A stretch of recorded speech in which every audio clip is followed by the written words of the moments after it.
We out here. We out here. Live from the studio. Live from the studio. I'm Jimmy Selesky. I'm Eric Glazer. And we're still on quarantine, babies. We're still out here. We're still locked away. I'm too used to this shit now, bro. I'm too used It's to kind it. of weird, right? It's I almost feel like this is a new way of life for me. This is like this is regular now. Yeah, dude. Did I have my stash last week? No, but you for damn got sure a have it this stash. week. I know. Last week you had I'm a like little- you I had let like it grow in still. Like I haven't like shaved this down again. But yeah, the stash came in clean. See, here's the thing. Last week you had like a full ensemble going, as I recall. You had like a full ensemble. And then you kind of, I guess, toned it back. You trimmed off the extra parts. And now Yeah. your stash is like shining through. It's like, yo, that's kind of what I feel like I need to do. Because I went over Hell at Easter yeah. dinner today, and my dad was like, Jim, what the fuck are you doing? And I was like, Dad, I'm growing a fucking beard, bro. What do you want? I'm growing a fucking beard, dog. Like this is me now, dude. I am a grown ass man. And he was like, you look like a fucking idiot. And then Dude, he was if like, you get a stash, we can be Mario and Luigi for fucking Halloween. dude, that would be awesome. That'd be That'd sick. be fucking sweet.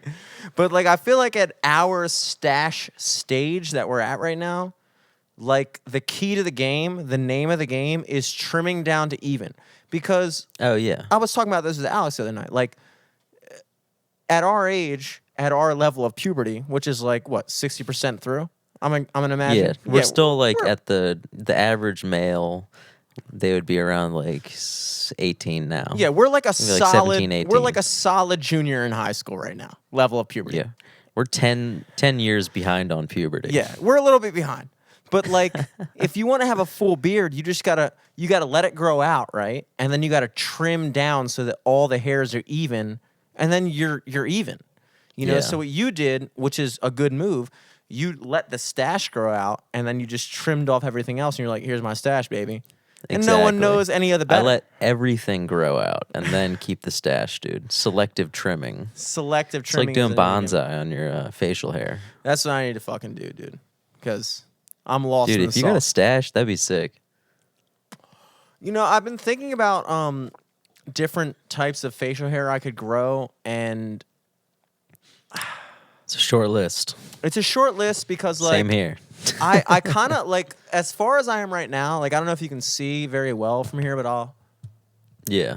I mean, it looks like you're like a shaded cartoon character. I could be in a boy band with my front part. Yeah, Like you got the early 2000s like facial hair. Yeah, like the stash and the chin, but my Yeah. cheeks are fucking nowhere to be found. Yeah, Like they same just here. look bullshit. My cheeks, like I have one patch here around my like freckles and mole, and then like very sparingly. My beard hair just like kind of falls over my neckline onto my like cheeks, just very so gracefully, and never to go up on the cheeks, Yeah, never to become a full man. But there's an just art enough to to be that. like, there's an art to that because I actually Googled it the other day, and apparently what you have to do is you have to start at like where your neck meets your chin, like right here, Mm-hmm. and then you have to just shave down from there. So you get rid of all that shit, and then you draw like a curved line from your jawline to the bottom, and that's how you grow a beard. But Damn. again, like I've never been wait, there. what? Dude, these are That's key. how you grow it? These are the things. Like, I wonder how anybody in the 70s grew a beard without being able to Google stuff. Like, what did they have to ask their friend? Like, yo, what do I do? Yeah. How do I Ask do a guy this? with a beard. Hey, man, you have a beard. What do I do? Because How do you do that? he's like, dude, you should have asked me this question 10 years ago when a normal person could grow a beard. And you are 48 years old, and you're asking me for a fucking beard complex. It's ridiculous. Dude, I'm still trying to shave with fucking shaving cream and popsicle sticks. I'm trying to grow my beard in. It's the only way I was ever taught how to shave. No, I feel like if there's been nothing else good to come out of this situation, it's been that I've just kind of been thinking like, dude, no one's gonna see you. This is your moment to just kind of like do whatever you've been thinking about doing. Like I wouldn't show up to a public place right now looking like I do. Yeah. I would Oh, no. never dream of it. People would be like, dude, Jimmy, Except are like you... the store or yeah. the store, every delivery I've been on. They don't know me. They don't know me But they from don't Adam. see you. They That's don't- all contactless. Yeah, Dude. they're just like Contactless delivery. they just complain to see like some guy with a poorly grown in beard delivered my pizza. I have a complaint.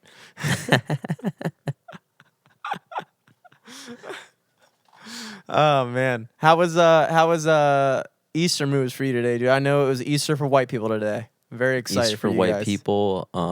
Me and my family had a nice Zoom.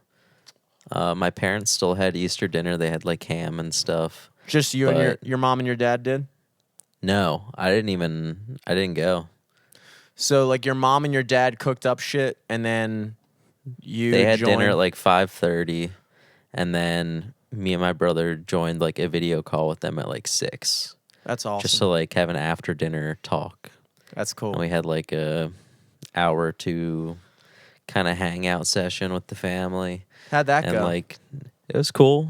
Me and my brother taught my mom how to take screenshots on her computer so Oh, she could sick. take a screenshot of all of our faces. Yes. We're like, Mom, do you have a command key on your laptop? Okay, so press Command Shift 4. All right, now this time do them all at once. And does your mouse turn into a cross? Okay, cool. Now click and drag. And she finally took one and she's like, I don't like that one. I'm going to try it again. Your mom finally got to the point where she could take a screenshot, and then she was like, "Nope, I don't like that one." I now know how to do it, and I now know that one sucked. Yeah. Yeah, my family was a little bit less governmentally operational about it. I actually met up Dude, with that's the Italian coming That's out. the Italian in me. My parents were like, Italian in dude, you, we got a dude." 1 in 3 shot of dying from this virus, so let's meet up, baby. Both of the sons are first responders of the delivery wars of 2020. Yeah. But I did think about that because, like, even, like, to be honest, today isn't even really my Easter. Like, Yeah, today true. is just Easter, technically, which we don't even celebrate. But my mom was like, hey, like, come over. Because, like, normally we'd go over my, like, Italian Catholic side for Yeah. today. And we went to my parents' house, smoked a couple cigars, got in an argument with my dad, which is standard. I mean, like, you. Par for the like, course. Dude, I mean, it's not a holiday unless I wind up yelling at my dad and he's yelling at me and I have to fucking walk out of the house and sit on the porch for a second. Like, that it is family. That was one of the to me. cigars, dude. That was one of the 3. I was thinking about that today. Solo cigar. I was like, dude, like, I can't believe that this is the way my family is, dude. Sometimes it freaks me out a little bit. My family is so ridiculous, but we had a good time. We Yeah, were man. fucking sitting there You're all drinking. still family still. We're still family, and that's the way we communicate. And that's the way Dom and I communicate. We yell at each other. We fucking debate every possible thing that comes across the table. Like, everything is on the gauntlet for debate.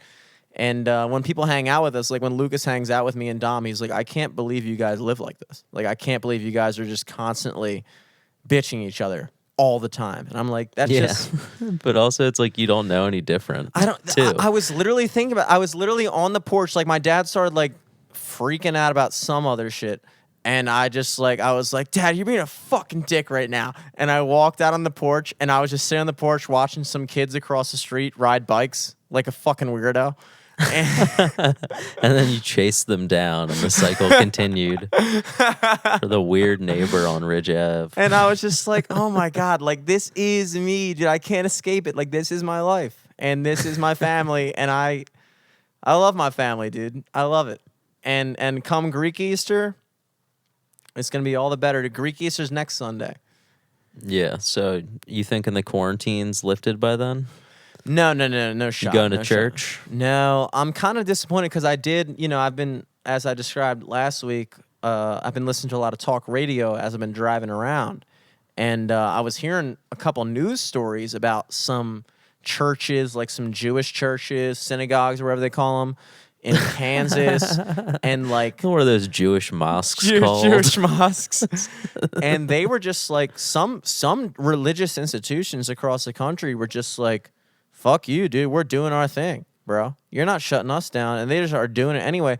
And there was a part Yeah, of it there that were a was lot like, of like pastors getting in trouble for opening church on Easter. there was a part of me that was thinking, that's irresponsible. But there was also another part of me, and the deeper part of me, that was like, fuck yeah, dude. Fuck them, bro. It's a test of faith, dude. This shit is like, if you're thinking about it from like a long-term point of view, Greek Easter, I can't speak to Catholic Easter. I can't speak to your Easter. But Greek Easter for my family, that's the most important fucking holiday. Like, that is the holiday for us in our religion. And we meet up at church Friday, Saturday until the late hours of the morning. We have a feast at 3 in the morning at my grandmother's house every year. And this year, they're telling us we can't do that. And I texted my yaya, and I was like, what are we going to do? And she was like, I guess we can't do anything because she's worried about getting sick and stuff like that. And there was a part of me that was So I thinking, guess they got off their cruise.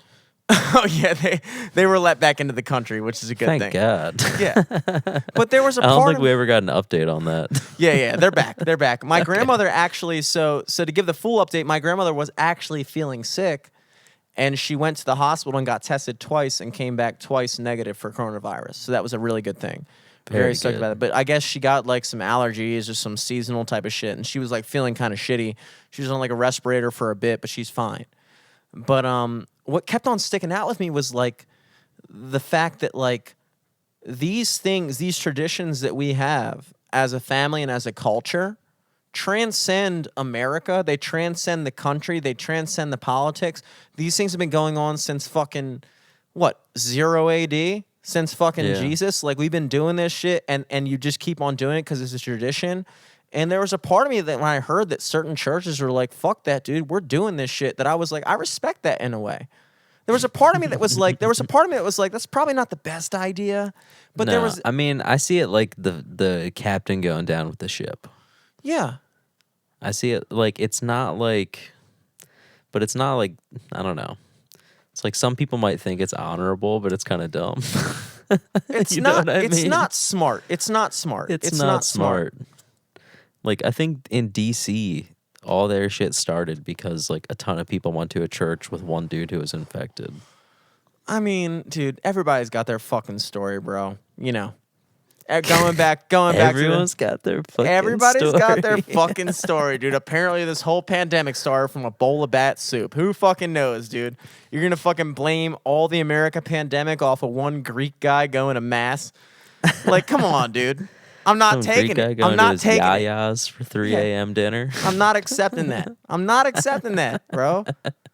Like, you know, at a certain point, the Greeks are just like, and the Greeks and the Jews, we're like intertwined, bro. The Greeks and the Jews, we're one and one and the same. Except Dude, the you're Jews the have way yin more and money. yang of money, dude. We are. We're the part that doesn't have any money. But Yeah. somehow the Jews got all the money in that situation. It was a bad deal for the Greeks, but we are the yin and the yang. But like I was thinking about, I was like, dude, next Saturday, I'm just gonna drive to my church's parking lot. I'm gonna sit there. I'm gonna fucking do my cross. I'm Tailgate gonna a full ass lamb. tailgate a full lamb, drink a full case of Corona Light, and say, thank you, Jesus. Thank you for rising up from the dead, bro. Because it's like, I'm not a religious person, but at the same time, these things are important. Respect. Respect, bro. Respect, Jesus. You're the most famous person in human history, bro. Like, Mad respect. like you want to talk about Drake? You want to talk about fucking Michael Jackson? Talk about Jesus Christ, bro. That's the So most. how many Hot 100 number ones does Jesus have, though? He's got a lot. Fucking. Yeah, I water mean, into wine. He had fucking turning fish into bread or something. I don't even know what he did, dude. He did a lot of shit, I though. think he multiplied, dude. Dude, Jesus. Bread and is- fish never descended. If you want to talk, I mean, if you really want to get into it, like, which you don't, but if you did Oh, want to dude, get, I want to get into it, dude. if you really wanted to get into it, Yeah, like Jesus 2 is more hours of this shit. Jesus is undeniably the most famous person in human history. I mean, it's no doubt. And there's Yeah, a part of probably. me, I'm not a religious person. I'm not a religious person. And therefore, I take everything I hear with a grain of salt.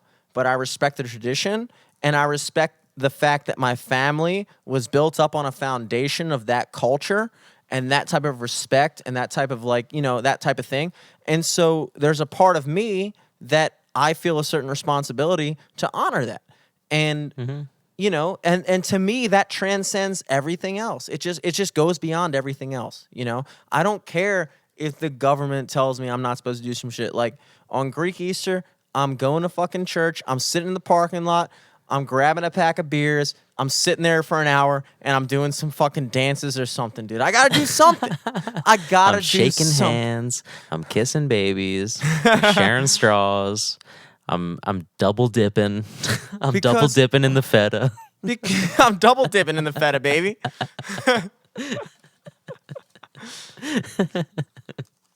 But I think that like every time around this time of year, it really kind of brings you closest to home about like even before I left my family's house, like I was hanging out with my dad and he wanted to smoke some cigars and drink some scotch and like I couldn't keep my fucking cigar lit because it was windy as fuck today. And so Oh, he was dude, taking It's apparently it's gonna be 50-mile-an-hour wind tomorrow. Dude, it's been windy as fuck. It's been unbearable. And I was on his back deck and I was like, Dad, my cigar keeps going out. And he just like took it out of my hand, lit it himself, was puffing on my cigar and shit like that. Ooh. And I was like, ooh. And then on, like bro. later on in the conversation, he was like, yeah, you know, after we all die from this corona shit. And I was like, yeah, I was thinking about that once you were puffing on my cigar. I was like, yeah, I could see it in your eyes, but I don't give a fuck, dude. If it's my time, it's my time. And I was like, you know what, dude? Like, if for nothing pretty else, baller. I mean, if for nothing else, the holidays to me mean it's like, you know, you always think about how important it is to have family and have those people that are close to you, but you never really have a reason or an excuse to take time out of your day to really spend time with them. And whenever I do go over for Christmas dinner or Easter dinner or Thanksgiving or anything like that, and I hang out with my family, it really kind of brings you just back closer to home. And I think that's probably why holidays exist, you know? Yeah. It's kind of like a centering thing. Like it kind of like brings you back to like who you actually are. Yes. And you kind of like start acting like yourself and then you carry that back into whatever else you do. Because you're acting like, you know, in my daily life. At least for like, most situations, I feel like people are their best self around their parents. Well, it's not even just your best self. It's kind of like I am, like, I guess, like in my daily life, like I am who I am to you and who I am to my brother and who I am to other people in my life. But like when you're with your parents, it kind of reverts you back to like, oh shit, I'm my mom's kid again. I'm my Yeah. dad's son. And all of a sudden, you're just like this person that you haven't really even embraced in a while. And all of a sudden, you have to watch the way you talk and think about the things you say because it's not the same shit you would do if I was around you or Scott or Alex or something like that. So it's like it brings you back, but it's a good way of bringing you back because it brings you back in perspective of who you really are. It puts you back in touch with the people that matter the most in your life, you know? Not saying that you and Alex don't matter because you guys obviously do, but also like I feel free to be like whatever ridiculous conception of a person I've decided to invent for myself around you guys. But when I'm with my mom, she's like, Jim, what the fuck are you talking about, dude? Shut up. You're a bitch, bro. I changed your diapers, dude. Be respectful. And it's like, damn, all right, you're right. Jim, stop talking about 5G at Easter. It's not even our Easter yet. You can talk about 5G next week. Not this week. But I think I'm gonna fast this year for the last. I know I was supposed to technically be fasting for the past 40 days because that's the Greek law, but I didn't do it. And then my brother today was like, "Are you gonna You fast do like this the week?" week before, right? Yeah, I mean, I try to when I remember it, and I normally don't. But my brother today was like, "Hey, are you gonna fast this year?" And I was like, "Oh shit!" I literally, because I remember literally last year, I like fasted, but not just from like meat and dairy. I also like didn't smoke cigs. I didn't drink alcohol. Like I did a whole thing, and that was like a big thing for me. And I think I did it like less than a week. I think it was like 5 days. It was like the most It was monumental. a good run, though, dude. I mean, it was I needed to do it. I felt like I was on a tear for that time period of my life, and I was like, I needed to do it. This year, I was just like, dude, I'm not going no cigs, no booze for the next week. That's ridiculous. That is ridiculous. Dude, it's a pandemic. Come on, It's a baby. pandemic, and also, if there was ever a I time put to, my hat on. My hair fucking looks weird. I liked your hair, dude. I thought the headphones really accentuated it, but hey, I'm do you? a girl now, dude. But like last year, if anything, like would have been the better time to care more about that, because last year I would be at bars with my friends and they'd be drinking and I'd be sober, and I was like, this sucks. I mean, Yeah. it's not fun to be out in a drinking scene when you're not drinking. But right now, it's like we're all at home. Who gives a fuck if you're drinking? But for me, more than ever, I need to be drinking, dude. Like I need to booze. Like, what else am I gonna do? Dude, and you're working at a liquor store now, basically. Pretty much. I mean, it's difficult not to. I'm a delivery driver by trade. I need to drink By trade. by trade. I barter these delivered goods for alcohol.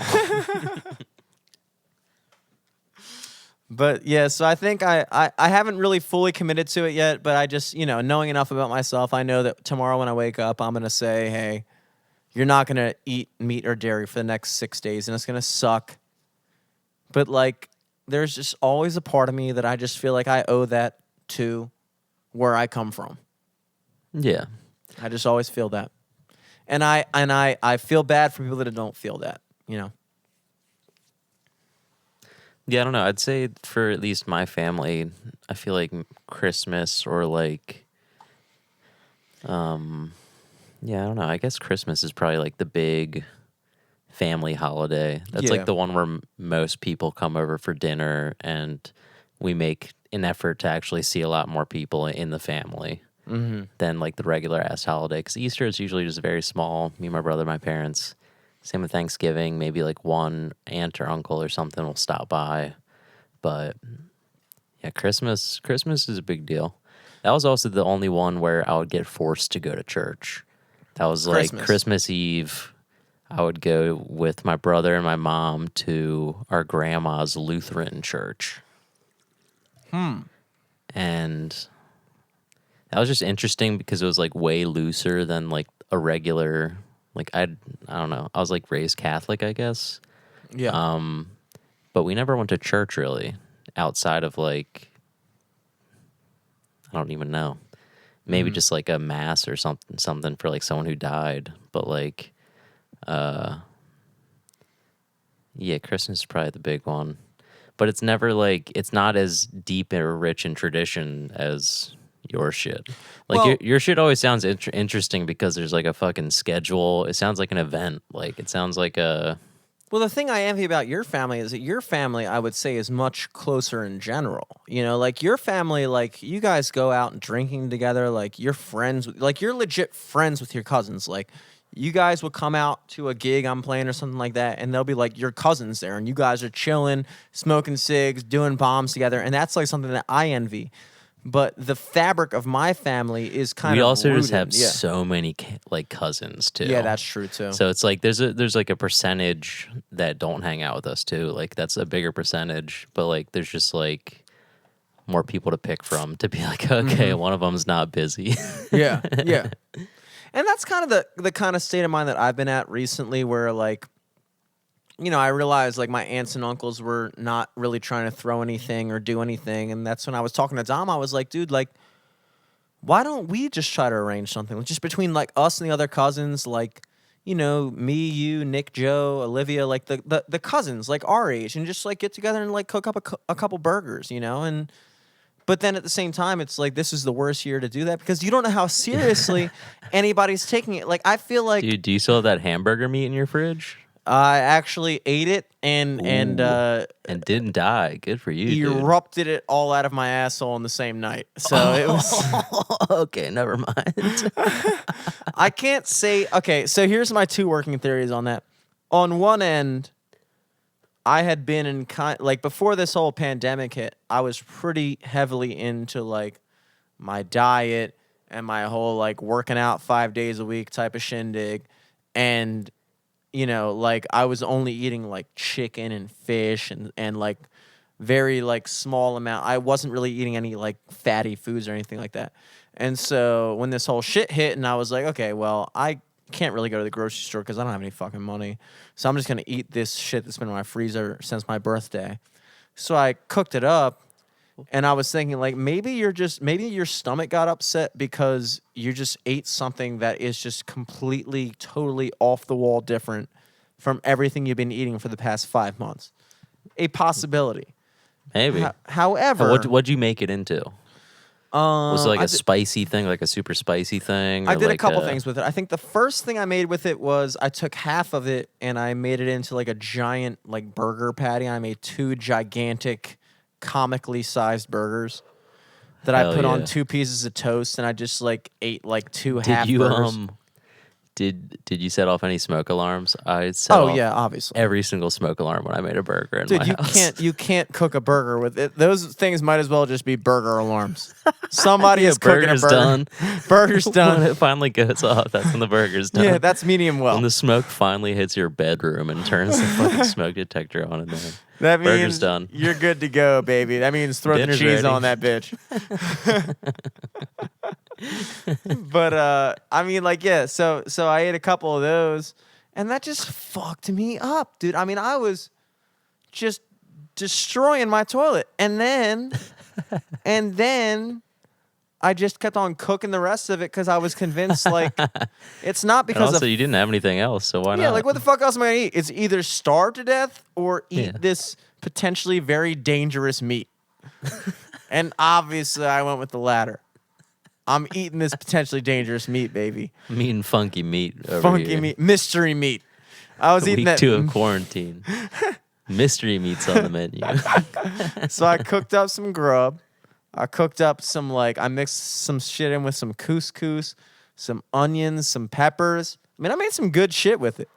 But I never By felt the good end of after. the ground beef, where you're just like, all right, it's all gonna be diarrhea anyway. I'm just gonna throw this shit in the pan. I Cook will it, eat say- it. I don't care. I will say I never at any point during that episode in my life ever felt healthy. Like I was always feeling sick and always feeling like I shouldn't have been doing what I was doing. But like that's the beauty of being a 27-year-old man, dude. I was like, I'm It eating doesn't this matter. shit, bro. You bounce I'm right eating back. it. Yeah, like my body took the good from what it could get and shut out the rest. Yeah, just getting rid of all that toxic shit. dude. Toxic shit, dude. My body was like, this fucking. Dude, if you're 28, 29, it'd Oh. stick around. Oh yeah, if this pandemic hit a year from now, I'd be over with. But right now, I'm good to go, baby. I'll eat anything I fucking want. Try me. Have you been grubbing on a lot of seasons? That's been my main thing, honestly. Like, you know, and I play it fairly. I don't abuse the situation, but you know, naturally, when you work at a food spot, there's going to be every day a certain amount of orders that get fucked up or that don't get picked up or something like that. And there's always going to be pizza on the top of the oven. There's always going to be extra cheesesteaks, extra this, extra that. And so, like, I mean, I eat as much as I can. Like, I took home a full fucking large pizza the other night and just have Yo, been fuck feasting. yeah. Yeah, feasting That's on so that for sick. days. And, like, that is the one major benefit of working at a food spot is, like, I wake up in the morning, I don't eat. If I work at 5, I just Intermittent fasting, dude. yeah, I just drink like 3 cups of coffee to keep my appetite down. Keep the diarrhea flowing. Yeah, keep it flowing. Hit the Joule a couple times to keep everything going. And then at 5 p.m., I just go in and make myself a fucking big ass ham sandwich, and we're good to go, man. I mean, like that's kind of how I've been playing it. It's beautiful. It is That's beautiful.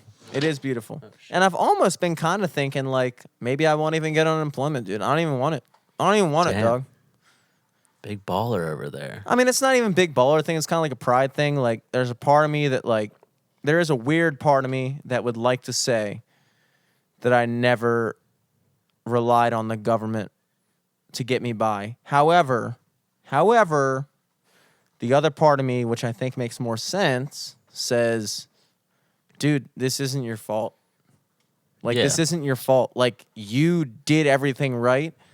And then the government put you out of business, and now they're offering you a certain amount of money in compensation for putting you out of business. So maybe you should just take it. You know, I mean, like that's like there's 2 conflicting ideas there because I don't like the idea of fucking being a part of that, man. Like I like the idea of saying, you know what, whatever fucking happens, like I'm gonna fucking make it. I'm gonna do it. But at the same time, like. I didn't put myself in this position.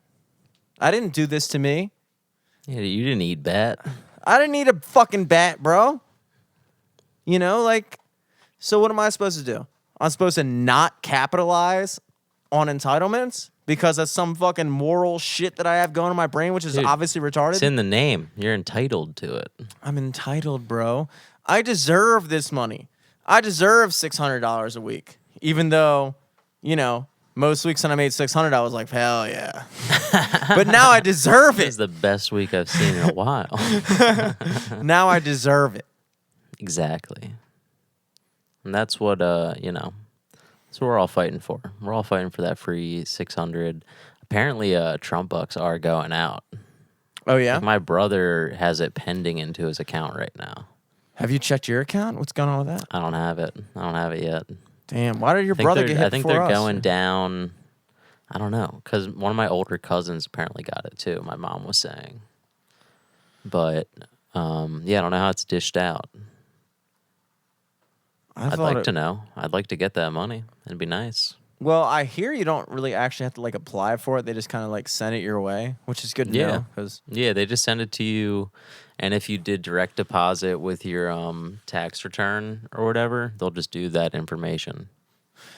I don't feel confident in that situation because I don't actually know how on the grid I really am. I know that I did Do pay you taxes file this as an year. independent? Like your parents don't file you as a Yeah, a I filed dependent, myself. right? Yeah, I filed Yeah, myself. so yeah, you're good. You'll get it. Damn. I'll check my Yeah. bank account. Yeah, I mean not right now, but I'm checking it right now.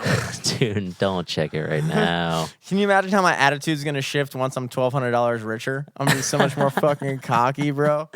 You know, dude, keep it coming, man. Give me that 600. Give me that other 600. Keep it coming. See, at first they when do I back was, payments too, dude. They'll do back payments. yeah, that was my mom was getting on my ass about earlier. She was like, "You need to file for unemployment, Jim, because you need to get that money because you're entitled to it." Blah blah blah blah. And I was like, "Mom, I've sent an email every day for the past 4 weeks, and nobody said shit. So when they finally do get back to me, I'll just be like, yo, trace it back. I've been emailing you since March, whatever. This is what I'm entitled to, And it's I don't care. I really Yeah. don't fucking care.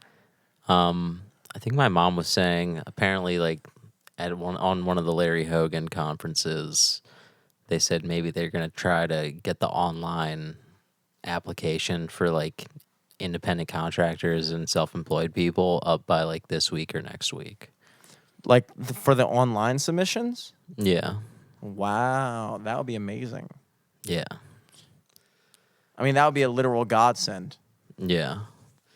I mean, Have you been cashing in for your unemployment checks? Have you been getting them? I finally just got my shit. I literally have the card right here. So what are you getting? You're getting $430 a week?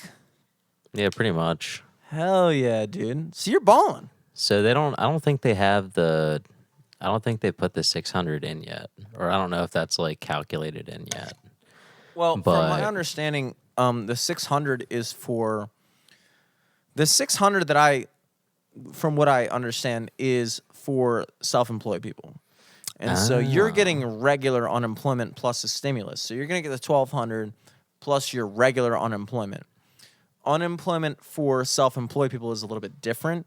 And I think for people in your situation, which means an employee, I think you get up to $430 a week. And I think they base it off of your weekly pay, what you normally make. And then it's up to a certain amount. So it's not like if you worked at a company where you're making $300,000 a year, they're gonna pay you your regular. You make up to Yeah, of course $430. not. Yeah, Yeah. exactly. So you're probably making the max amount that you can make as an unemployed person. You probably transcended the bracket of the scales, and you're making whatever it is that they pay out the max. But I think for self-employed people, the max is a little bit more. And I think they've talked about 600. But again, are we getting that? Yeah. Who fucking Yeah, who knows? knows? Who knows, dude? I'm just happy all my shit finally went through. I still haven't set any of it up yet. I got to activate some shit and then also put in I got to figure out some way how to change it to direct deposit just to make it easier. 'Cause I Yeah. don't feel like fucking going to an ATM and transferring cash. Yeah. That'd be weird. Yeah. Plus, you gotta leave your house, dude. You're trying to stay in your house, dude. Dude, I'm trying to stay in my house, dude. Direct deposit that shit, Not bro. leave my Trying house. to quarantine. Come on, dude. Send it to my Venmo at least. Venmo. Can the government cash at me, please? Yeah, come on. Can you just do it through my OnlyFans? Oh my gosh, dude. Yeah, but I don't know. I've haven't done much otherwise this week. Liz came over for a couple days. That was nice. Alex was telling me about that. Came He told through me- Thursday till she left today to go to Easter. Oh, with so her she parents. was there. She was there for a minute. Yeah. I'm Yeah, so jealous that of was you, bro. nice. You got some ass, bro. You got some fucking everything cooking That for was you, nice, dude. That was nice. I'll say it was nice. I feel like this situation has brought me back to V Pharrell status, dude. I've just been jerking off like a motherfucker, dude. I mean, dude, I'm back at that now. I mean, you're back at that now. I flew too close to the sun, dude. Oh yeah, you got too used to having it. Now you're just. Oh no. Yeah, it's been rough, dude. I mean, like you. Okay, so you have a girlfriend, Yeah. and I respect you immensely for the fact that you did not hang out with her for a long ass time, like way longer than I would have ever done that. Yeah. And that's I was on a Zoom conversation with Alex and Scott until like way too late in the morning on Friday night, like 5 in the morning. I think it was right after we left the The Instagram. yeah, I think it might have been the same night, I can't remember. Or no, that was last night. Yeah, that was last Because night. I was on that. Me and Scott were on that for a little bit, and then Yeah. like we're all talking, and like Liz was. That talking was, with by the Scott, way, that was too. completely by accident. Like literally, I remember. Oh no, like because Scott opened it. Me and him were on it for a while, I and literally then was. it sent to all the chat. So then I think right when you open Instagram, it's Yeah, just I like- opened Instagram and I was walking home from like the end of my shift. I was just walking up the street to the apartment, and all of a sudden I just heard you talking in my phone. You were just like, "Yeah, dude," blah blah blah. And I was You're like, like, did I turn the podcast on? "Yeah." I like I'm put not it at the on. grocery store. I like picked up my phone and I looked at it and I just saw you talking, and then I saw my face in it, and I was like, "Am I on a live Zoom? What the fuck is going on?" How long have I been live? I know. I was like, "What the fuck is It going was on?" literally just right then, though. Like you Yeah. just came on. Yeah, and we so you assumed guys- you knew what was going on. Yeah, you guys hoodwinked me, but I mean, it was fun. But like the night before, I was on Zoom with Alex for a long ass time, and then Scott joined up like 2 hours later, and I mean, I was drinking way too much, dude. Like, I think I had like the frosted mugs in my fridge, which can contain 2 Bud Lights each, so I was just filling those up and just tossing them back. You're not Alex- just gonna half fill the mug. Dude, my brother was yeah, exactly. Why would you fucking have film? That's ridiculous. Yeah. My brother was dead set on this app called GoPuff. He was like, because Alex Oh, ran to out like deliver snacks or whatever. of, yeah. So Alex ran out of cigs, right? And I was on my last Juul pod of my last order, and so I was killing it. I was fine. I was buzzing up. Alex ran out of cigs, and he was like, dude, I really wish I had a cig right now. And that's one of those moments when like it brings you back to reality where you're like, okay, I'm Zoom hanging out with this person, but like if we were hanging out, I'd give him a cig right now. Like we'd really be chilling. I'd share a cig with them. I'd right share now. a cig. Like that's what there's certain things that I feel like throughout this quarantine I've gotten used to. I've gotten used to having a conversation with you like this. I've gotten used Yeah. to it. But there are certain elements of it that are still missing that every now and then present themselves, and you're like, damn, this kind of fucking sucks. This kind Yeah. of fucking sucks. If It's so Alex weird. were here right now, I'd let him hit my Juul. I'd give him a pack of cigs. I'd do this. I'd do that. And it's just like, it sucks. So my Dude, brother I'd be was sipping like, on one of those fucking like coffee, whatever the fuck. yeah, the fucking Russians, dude. You'd be crushing them right now. Crushing crushing 'em. Russians. And so my brother's like, Alex, if you want to get cigs, dude, the fucking convenience store, the gas station, and the A Plus across the street, they're both closed. So you got to order through this app called GoPuff. I've seen a bunch of apps for them, right? And so we're like, all right, cool. So Alex downloads the app. And the whole time he's like, dude, this app looks super sketchy. Like, it's asking if he can share stuff on Facebook. It's asking this, it's asking that. What? Just told me to take a picture of my credit card. That's fucking sketchy. And like all kinds of bullshit. Finally, so he's like, he types in, now, mind you, this app is called GoPuff, which would Yeah. insinuate that. It's like a kind of like a stoner snack delivery thing from what I've seen. Yeah, but the main word in here is puff. which would imply smoking, Cigarettes, right? I mean, yeah. like, right? Like, you know, so Probably. he goes into the app and he tries to type in Marlboro Lights. Nothing comes up. He tries to type in Camels. Nothing comes up. Finally, he types in just the word cigarettes, and the only thing that comes up is Kings. Now, at the time, I had not thought about what Kings actually are, which I'll get to in a second. I thought Kings were just some kind of like off-brand, Some like brand, yeah. some weird brand of cigarettes that maybe like they were the developer and they just somehow weaseled their way in there to being the only cig that was deliverable. Who fucking knows? You know, I was thinking a bunch of shit. I was drunk too, and so Dom and I were just like, dude, Alex, just order fucking Kings, bro. Fuck it. And Alex was like, I don't know, dude. Like, I really wanted Parliaments, blah, blah, or I really wanted Marlboros. And I was like, dude, obviously you're not going to be able to get them. Just order Kings. You'll enjoy it either way. So we orders Kings. An hour and a half later, the order gets there.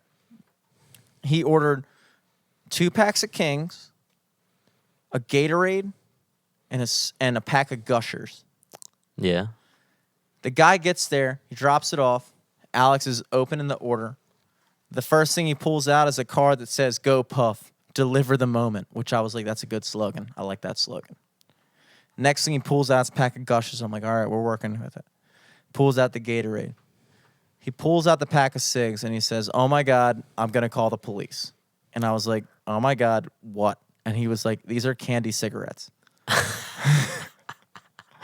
Those motherfuckers at 2:30 in the morning delivered Alex Glazer 2 packs of candy fucking cigarettes. Are you fucking kidding me? An app That's called like false GoPuff. advertisement. That dude. is ridiculous. It is unacceptable. And so Alex, like, I was pissed off. I was like, I'm furious right now. Like, I don't know if you can tell, but I'm very mad.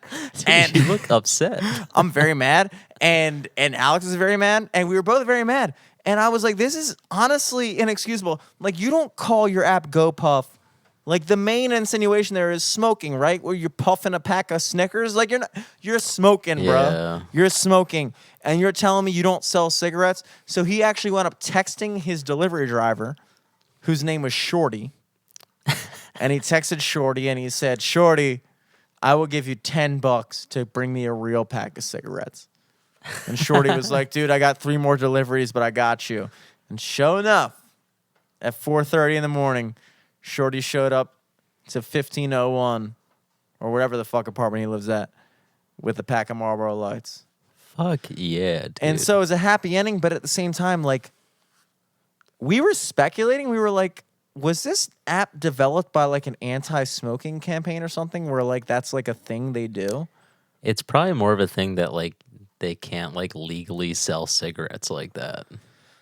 But why would there be an app called GoPuff that doesn't sell smoking supplies? I mean, it's completely... I think it's literally like a weed thing. I think it's like a stoner munchie delivery service.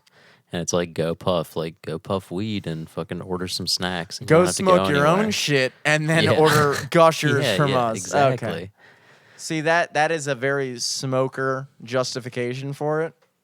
And I just think Dom saw it and didn't even read it. I think that's a likely story.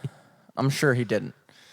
All these things are making sense. First of all, I haven't been high in like a month because I only smoke when I'm with you or with other people that smoke. And so I'm completely tuned out of the whole smoker logic.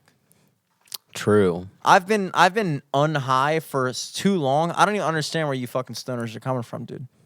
I don't even get it. Like, to you, what you're saying right now makes sense. But to me, Yeah, of course. I'm thinking like, bro, that's retarded. No, dude, Like- I'm gonna puff a cigarette, and hopefully it's candy. I'm gonna pay $20 to get 2 packs of cigarettes. That would be like if you had an app called How much do they sell them for at least? They're like probably regular cheap, price. right? Like no, Like they were regular regular cigarette price. price? Like he bought What a the pack of fuck? candy cigarettes for like $8. It was ridiculous. fuck? Dude, that would be like if you had an app called Go Bike and all you could buy was like Band-Aids and like shit that happens after you get in a bike accident. God, You know what I mean? damn, dude. You know what I mean? Like, oh no, we don't sell bikes. We don't sell helmets. We just sell like shit that happens like Sell when you do bike, Band-Aids and when you fucking- do bike, and then you want this afterwards. Like we sell water and motor oil. Like, go fuck yourself. How about go fuck yourself? That should be the name of your fucking company. Damn. Ridiculous. That is pretty fucking devious, though. That's definitely scammy. To just sell fake cigarettes on like a delivery service site and like make it look like you're buying real cigarettes. Because you know that everyone knows that no one at 2:30 a.m. is like, you know what I could really use right now? A pack of candy cigarettes. Who buys candy cigarettes, bro? They should at least like notify you to be like, hey, just so you know, you ordered not real cigarettes. Yeah, like you know how like when I install Like a tech program support on my should computer, immediately send a response to Like- be like, hey, are you okay? like, are you sure you'd like to install this app? Are you sure you'd like to order candy cigarettes right now? It's 2:30 on a Saturday. Is this actually what you want? Do you really want candy cigarettes? Do you really want a fucking box of chalk sticks? Is that what you want? You were sitting in your fucking apartment going, you know what I could really use right now, dude? No, I Kings. have this blackboard, but I have nothing to write on it with. That'd be a good sub. Candy cigarettes. It's unacceptable, dude. I didn't even think candy cigs were legal anymore. I thought they were illegal. Because I thought they made like all flavored Juuls yeah. and shit illegal. Like, what the fuck? Well, I think like candy cigarettes are illegal because it's like marketing a product that like it's kind of like trivializing cigarettes to kids. You know Yeah, what I but mean? what year is this, bro? Is this 1947? What kid do you know is chilling with candy cigarettes? Yeah. If anything, candy you'd be cigarettes chilling are with a not a candy Juul. gateway drug. If anything, the fucking baby bottle pop was like a candy Juul. Because that was kind of like the same shape if you think about it, Baby right? Bottle Pop was like a candy like rave. Dude, baby bottle pop is probably the most ridiculous candy of all time. Yeah. I mean, if you You're really like think about it. reverting to a baby as a child. to eat Baby a bottle candy. pop, baby bottle pop.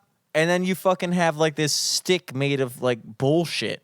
Like it's not even good. Like try to eat the stick without the stuff. And then you lick it and then you dip it in like just a pile of sugar. Just a pile of sugar Insane. in the form of a baby bottle, what was the purpose of that? Why are you doing this to me? And that Yeah, was why the can't I whole just suck it out of the nipple? because they probably thought that would be too weird. They were like, we can't just let Fucking kids sucking grown around men udders. nurse off of this candy. That'd be too weird. What was the other crazy one? It was kind of like ring pops. Ring pops are such bullshit. Ring pops were bullshit because they made your fucking hands sticky. Yeah. Like, I want to be able to eat a candy without the whole cleanup factor. Like, I don't want to have to like hold this like And like the idea of a ring pop is to like, oh, you can keep it on your hand and eat it throughout the day and just leave a sticky ass piece of sugar on your finger as to it just pick up accumulates germs dust and dog and hair bullshit. and fucking, yeah, used band-aids somehow on it.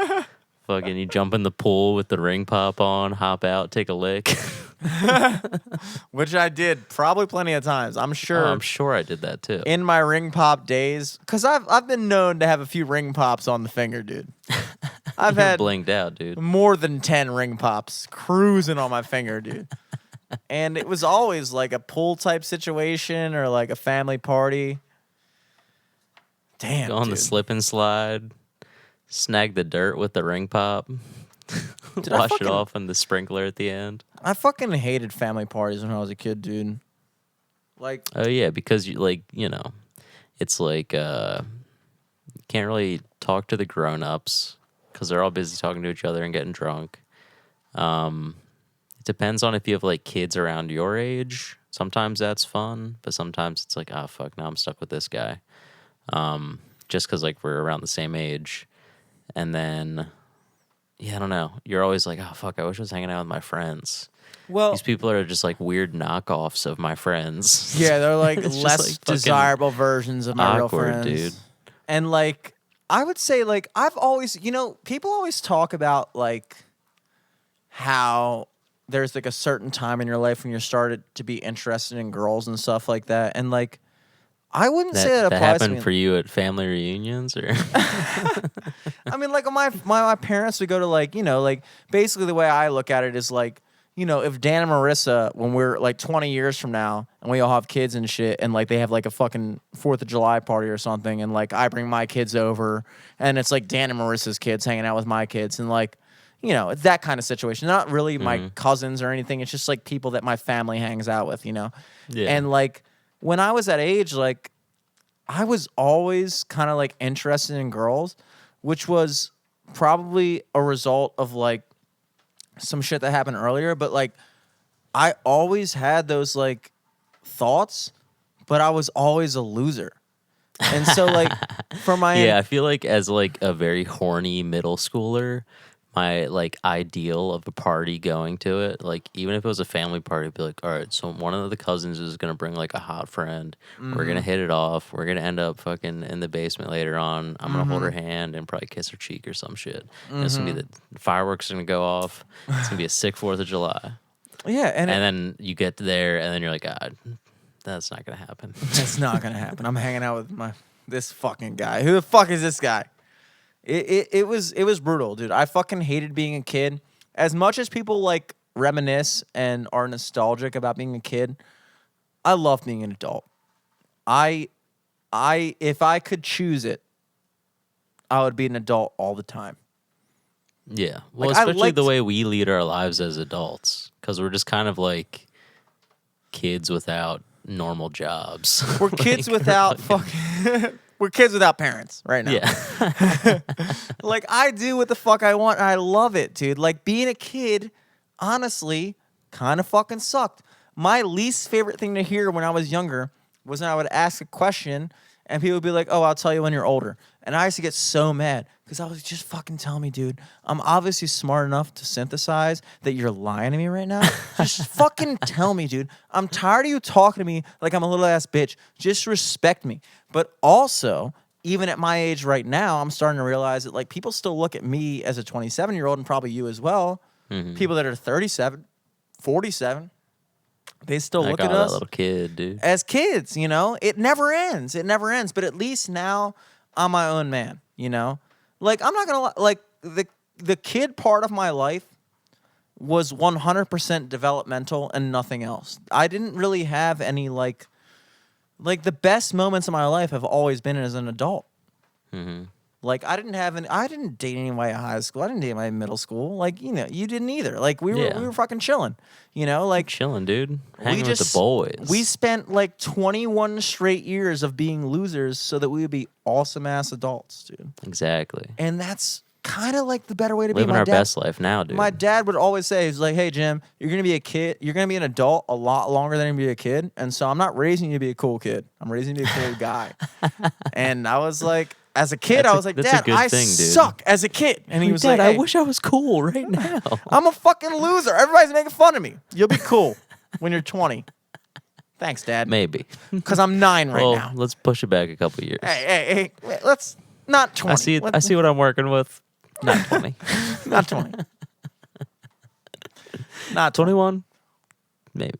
22, though. Jordan year? That's the reason it's called the Jordan year, baby. Those are just painful areas of life because I remember feeling that way about like hanging out with people and not really knowing how to be like when you were a kid, it was such a more important thing to be like cool or something to like fit in, and like there were always like the older kids and you were like trying to like, and I was just never good at that. I just never fit in and like I never understood the concept of how to associate with a girl or how to talk to a girl or anything like that. And it just, I really don't have any like great memories of being a kid. I really don't. Like, Yeah, I don't really have any like standout. I mean, like obviously I had like cool shit that happened to me as a kid, but like, yeah, I don't remember like I don't like look back fondly at anything that happened in any school, any amount of schooling. It was all bullshit. yeah, we didn't have All that. the cool shit happened outside of it. Which is kind of a blessing because a lot of the people that were cool in high school are like not cool now, which is fine. I'll take that. But Yeah. like, as far as I'm concerned, dude, your 20s are sick. Kids, if any kids are listening, because I know we're a big kid podcast for children. And I check off the box on YouTube. Is this made for kids? Yes, it's made for kids. Kids That's how we should get listen. that ad money, baby. That's how we get that ass, baby. And just don't worry about it, dude. You're gonna be fucking fine. You're gonna be fucking fine, dude. If I could just, I remember having like weird like fantasies about myself when I was old. Like when I was like 9, I was like, I wonder what I'm gonna be like when I'm like 20. Or I wonder what I'm gonna be like As a when I'm, kid, you can't even imagine the cool shit you'll do as an adult. Exactly. It's a whole different world, dude. It's a whole different world. And I always had older friends, so I was always like prematurely introduced to these situations, and I always felt like I was behind. And yeah. Like I said, when my dad was fucking yelling up a fucking storm in the house, I walked outside on the front porch and was just watching kids play, and I just couldn't help but bring myself back to those days, dude, and just watching kids and just understanding.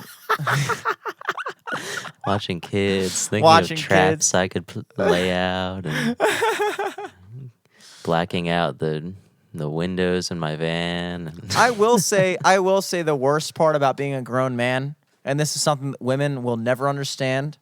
Women will never understand this, but I legitimately love kids. I love kids. I think they're so I feel fascinating. like women love kids too. No, that's what I'm saying. Women love kids, but it's totally socially acceptable for like a grown woman to walk up to a little kid and be like, "Oh my God, how are you?" and like play with them and hang out with them and like watch them and shit like that. But like me as a man, if I just walk up to your little 7-year-old daughter and just start fucking, "Hey, how are you?" Like that's weird. That's weird. I can't do that, you know? Yeah. You know what I'm saying? Like, but I do love kids. And sometimes, like when I'm in like Dunkin' You can Donuts, do the small stuff though. Like if a kid's over the shoulder of their parent, and they're like, wah, wah, wah, wah, and you just like look at them like, ooh, he, ah, oh, and they start laughing. You get your little ones in, you know. yeah, you can like throw a little couple jabs here and there, but like for the most part, I'm always very self-conscious about like being self-aware and understanding this guy doesn't know me. Like if a guy is in there with his 6-year-old daughter and she's like making funny faces at me and I'm like making funny faces back at her, I'm like, talking about more like babies. oh, okay. But I don't like, know. I mean, like at like that's like the thing you can do at like family parties too. Like if like I don't know, I'll like play with my cousins' kids or like you know do stupid games like oh no you can't pet the dog because you'll turn into a dog and then you'll be like, oh my God, I'll turn into a dog, and I'm like yeah, get away, you can't touch him, and then I'll try to get the dog to go closer to them or yeah.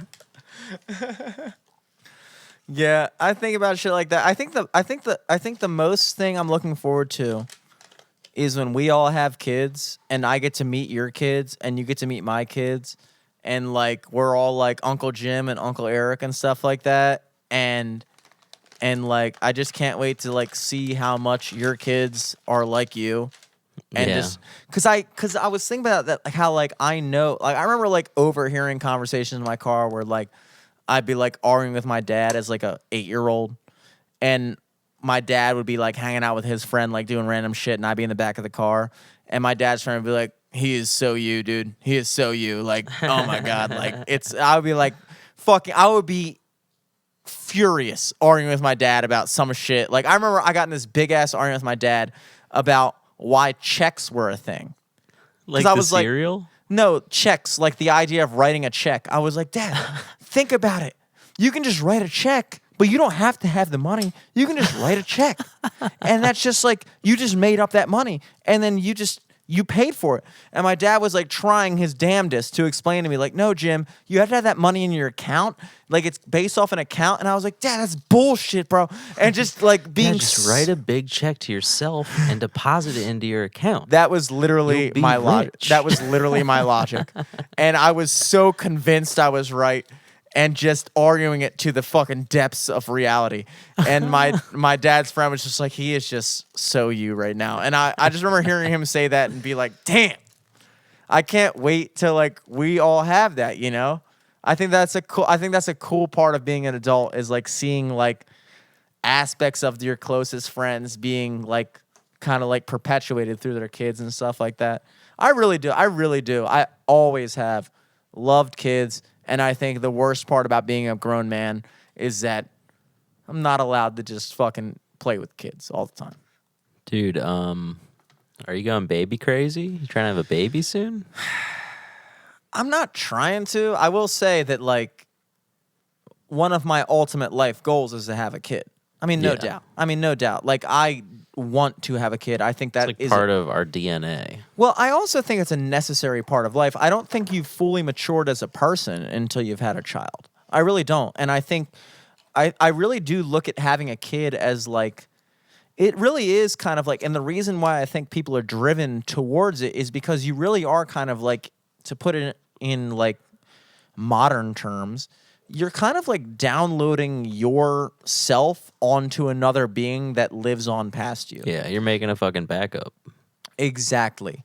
And so like the love that you have for a child, I've never personally experienced, but I could totally kind of like intellectualize it as this thing where it's like, this kid is me. This is me. Yeah, suddenly know? like you're not the most important person to yourself because there's literally two of you. Or at least like there's a half of you. Like there's an extra half of you somewhere that like, Yeah. oh, fuck. Like, And I shit, I think gotta that's- take care of that too. And I think that's why I have such a fear of having one right now, is because I have such a respect for the level of responsibility that it is.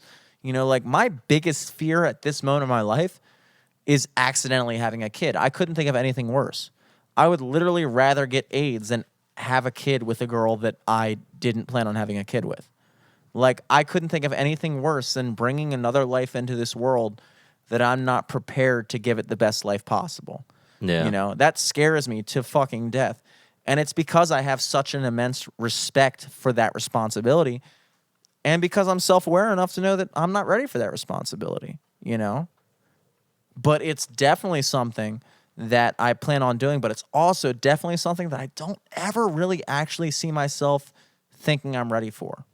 Yeah. Like, I just think there's going to be a point in my life where, like, I'm going to be in a stable relationship. And I might get married and just be fucking my wife, as people do. And then one day she's just going to be like, I'm pregnant. We're going to have a kid. And I'll be like,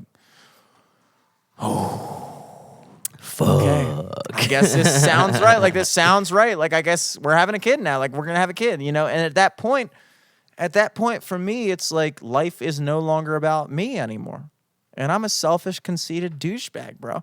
So, like, what does that mean to fucking all of a sudden my life is about caring for another life, you know? Yeah, you gotta fill the void of being very narcissistic and self-caring. You gotta care for others than yourself, you know? Yeah, and there's no more excuses. There's no more, like I've always been fine with being a fuck up. Like, I'm cool with being a delivery driver right now. Why?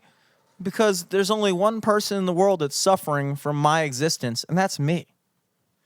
Just me. I will do whatever it takes, bro. I don't fucking care. I will be a delivery driver. I'll do this. I'll do that. I'll play at bars. I don't care, because I have my own goals in mind. But once there's another person involved, changes the whole fucking game, dude. Dude, you're Changes not a brittle spirit, as Chappelle would say. Yes, I'm not a brittle spirit, but having a kid, I think, changes fucking everything. And I do see myself, like, I thought about, like, you know, how it would change me. I do see myself being a lot more hard on my son than I would with my daughter. Because I think, this is hard to admit, I do think I'm kind of sexist in a way. And I think like most men are like a hinge sexist just because they haven't experienced what it's like being a woman, which is like totally logical. well, I agree with you completely, and I almost don't even think that's a bad thing to say, because it is 100% true. Yeah, because why fake and lie to be like, oh no, I totally get Because you the don't experience. You Yeah, I'll don't. never get it. I'll never don't. understand it. like, and So it's I'm always going to be ignorant to some aspects of it, you know?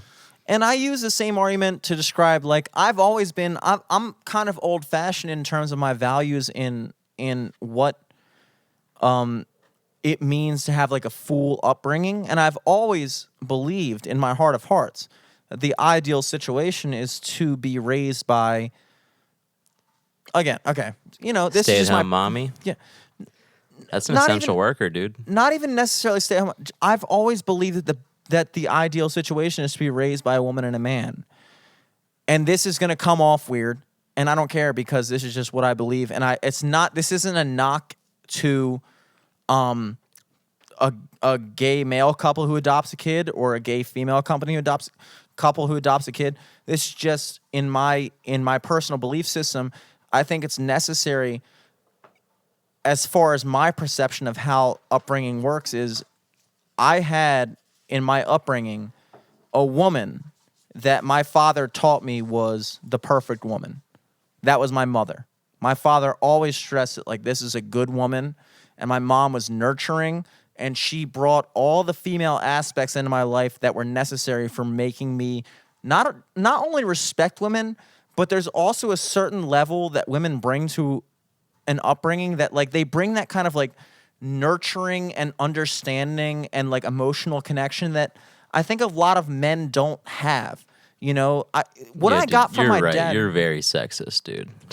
I know I am sexist, but I'm just kidding. I'm just kidding. I'm speaking from like I don't my think own. you're saying anything bad. No. Yeah. What I'm saying is like what I got from my dad. I never got like necessarily emotional support. I got that from my mom, and I learned what a good woman is. But I learned how to be a man from my father. Because how could you ever expect a woman to teach a man how to be a man? In the same way, it sounds sexist when I say that, but if I were to reverse it, yeah, well, the would- reverse sounded really nice. yeah. But the reverse would be, how would you ever expect a man to teach a woman how to be a woman? At a certain point, if I was a girl, growing up as a girl and going through middle school and getting my period and things like that, at a certain point, I would need a woman to speak to and say, hey, like, this is what I'm going through. This is something that you went through. Can you talk to me about it? I couldn't tell my daughter about what it's like when she gets her period. I've never been there. All I ever was in middle school was a fucking kid jerking off to fucking porn and shit like that. I don't know what it was like being a developing girl Yeah. at that point. They Like, never have their period in porn. They don't. Unless you're watching some weird shit. In which case you signed up for it. But like, I think both sides are necessary. And I think that in terms of my own personal self, I've always imagined that if I have a son, I probably will be harder on him than I would with a daughter. I think I'd be much softer on my daughter, and I think I'd put a lot more stress on her learning how to be a woman from her mother, because that's not something that I feel like I could teach her. I would instill in her. I think my job as a father, if I was to raise a daughter, is to teach her the type of man that she should be looking out for, the type of man that she should be searching for. Like, this is how a man should treat you. Don't talk to that guy who ignores you. Don't talk to that guy who treats you like shit. Like, this is the kind of attention you should get from men, and this is the kind of thing you should be searching for, and that's what I would instill in my daughter. But when it comes to all the extra shit, the real shit, that's something that I would totally defer to my wife and be like, you talk to her about her period. What am I going to say about that? I don't fucking know. But when it comes to my son, there's certain things that I'm going to be like, hey, step off. I'm going to beat his fucking ass, dude. If he's doing this shit, fuck that little kid. Beat his ass, fucking teach him how to be a man. And that could be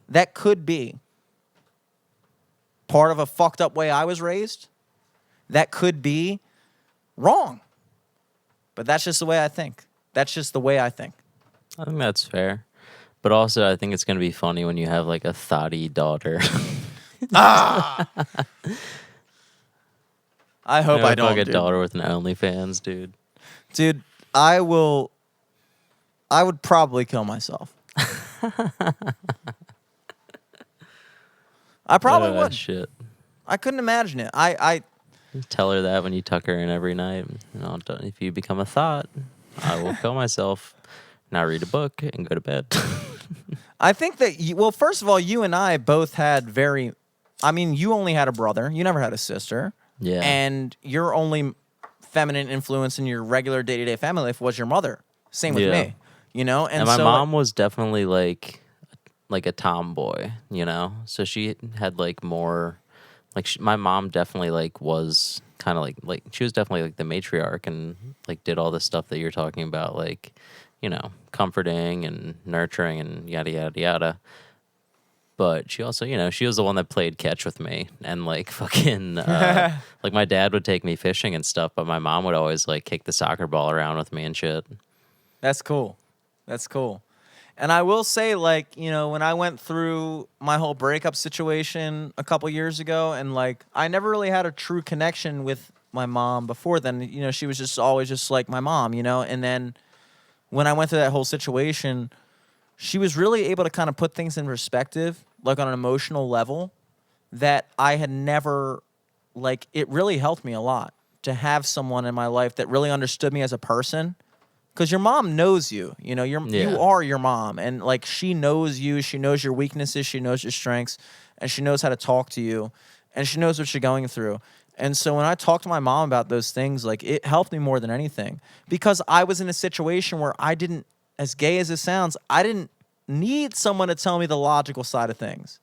I needed someone to just kind of, you know, I sound like somebody's girlfriend right now, but I needed You somebody knew the to just, emotions, dude. I needed somebody to just kind of listen to me.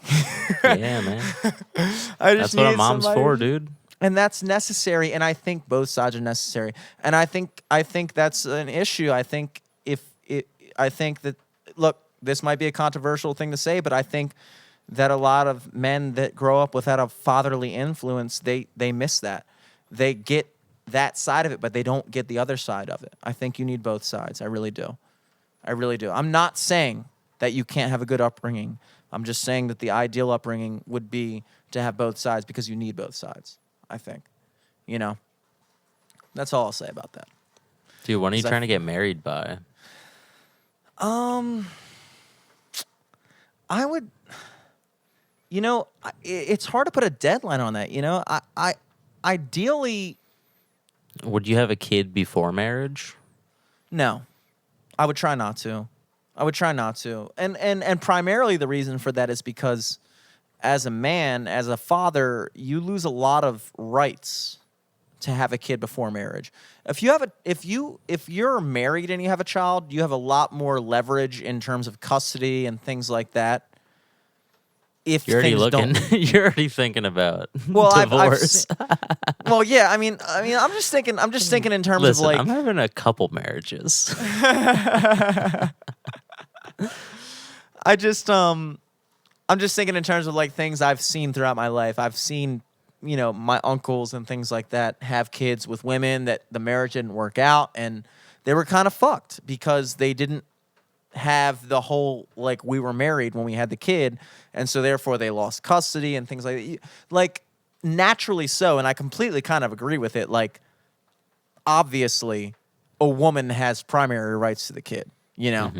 But if you're married, then suddenly that gives a father a lot more say in how that kid is raised.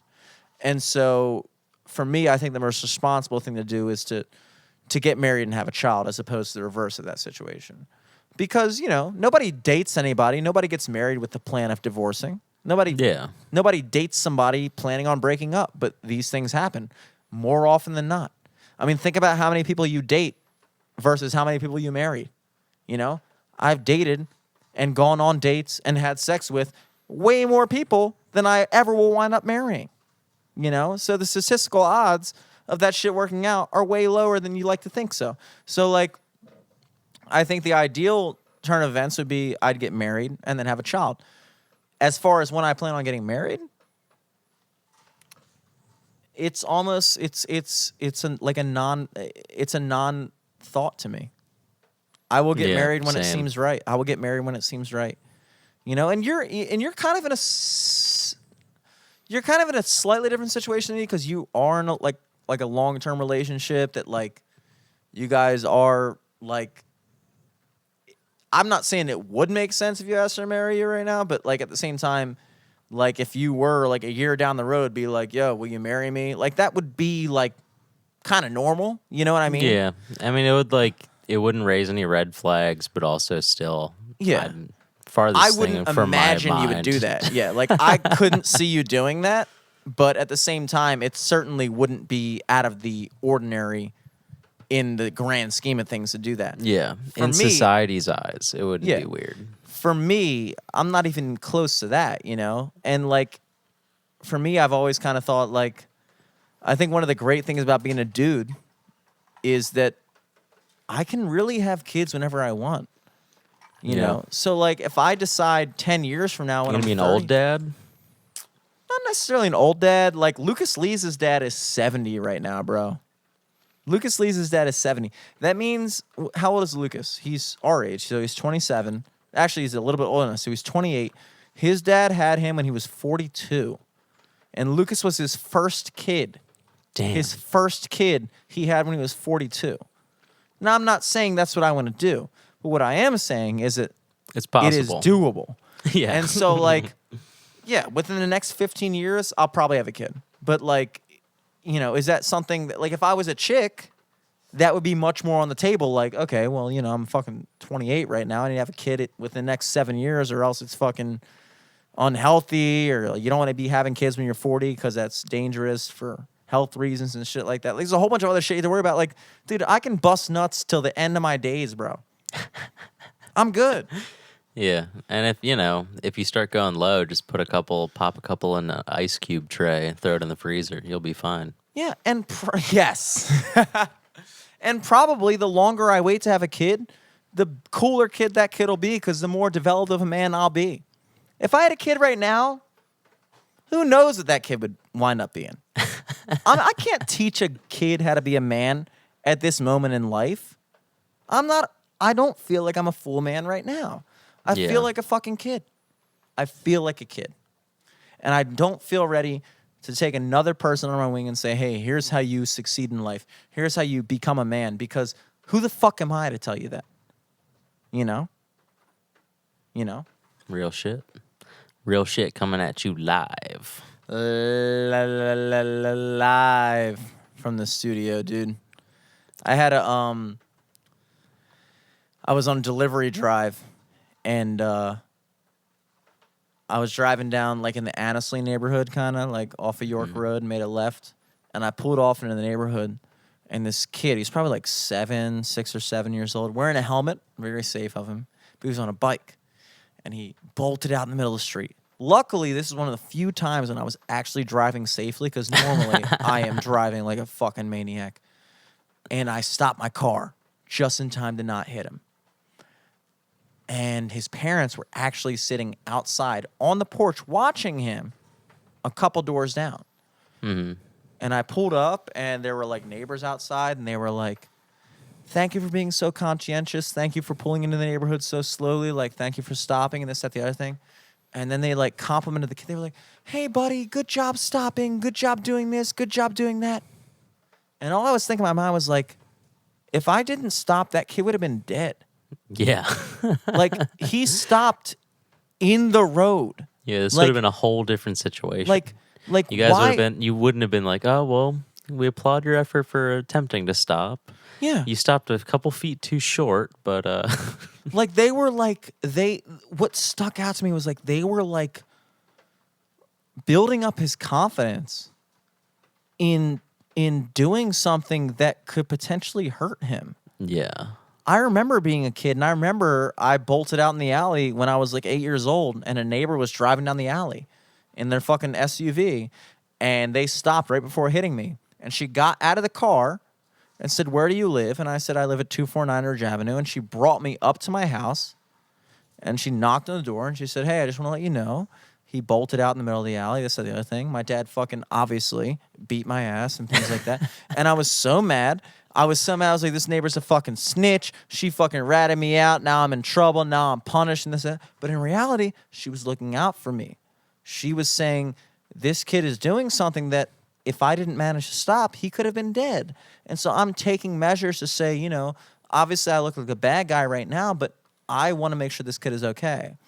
And when I drove through that neighborhood and that kid drove out in the middle of the road and his parents didn't do anything like that, all I could think was, This kid's I gonna gotta get hit take by this a into car. my own hands. I gotta hit this kid. Yeah, you gotta hit this kid with your car.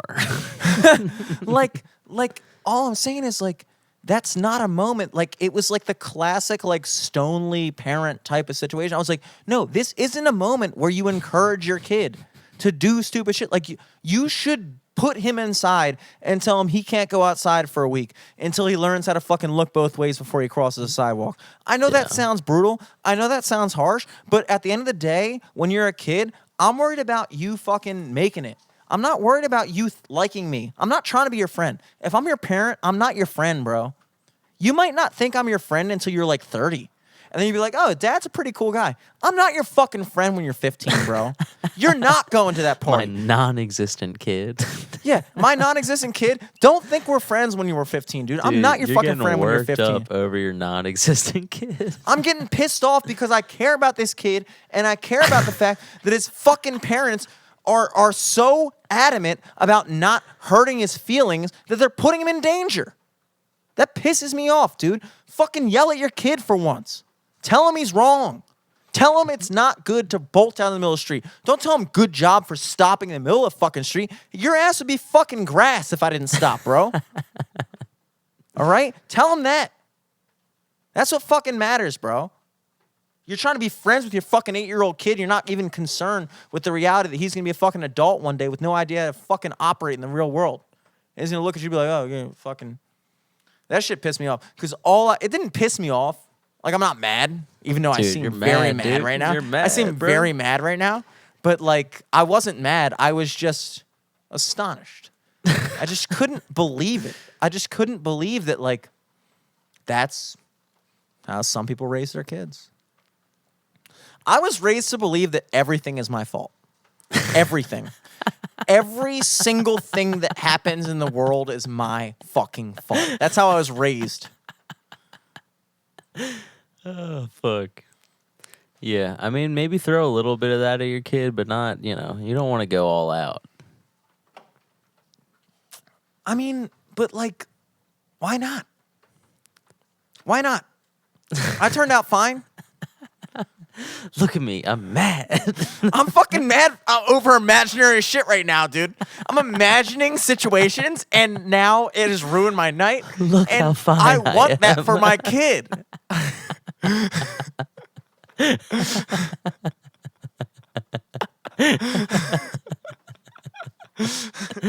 Oh, fuck. It's weird because it's like we've only ever been raised by our own parents, like we Yeah, don't so know we never know what it's like. what the right way is. Like you were raised differently than me, but we are friends and we connect on a certain level. But like, like at the end of the day, like we definitely came up in totally different environments. Oh, you for know? sure. And that's what I always get on my dad about. Like he would be yelling at me and I'd be like, well, that fucking kid over there is totally fine and his dad doesn't do this. His dad isn't choking him out right now. Like, why are you choking me out right now? But at the same time, I'm like, all right, well, I'm cool now. So what the fuck? all right, What whatever. the fuck? Whatever, dude. Whatever. Whatever. My kid's gonna hit puberty late from me stressing him out too much, but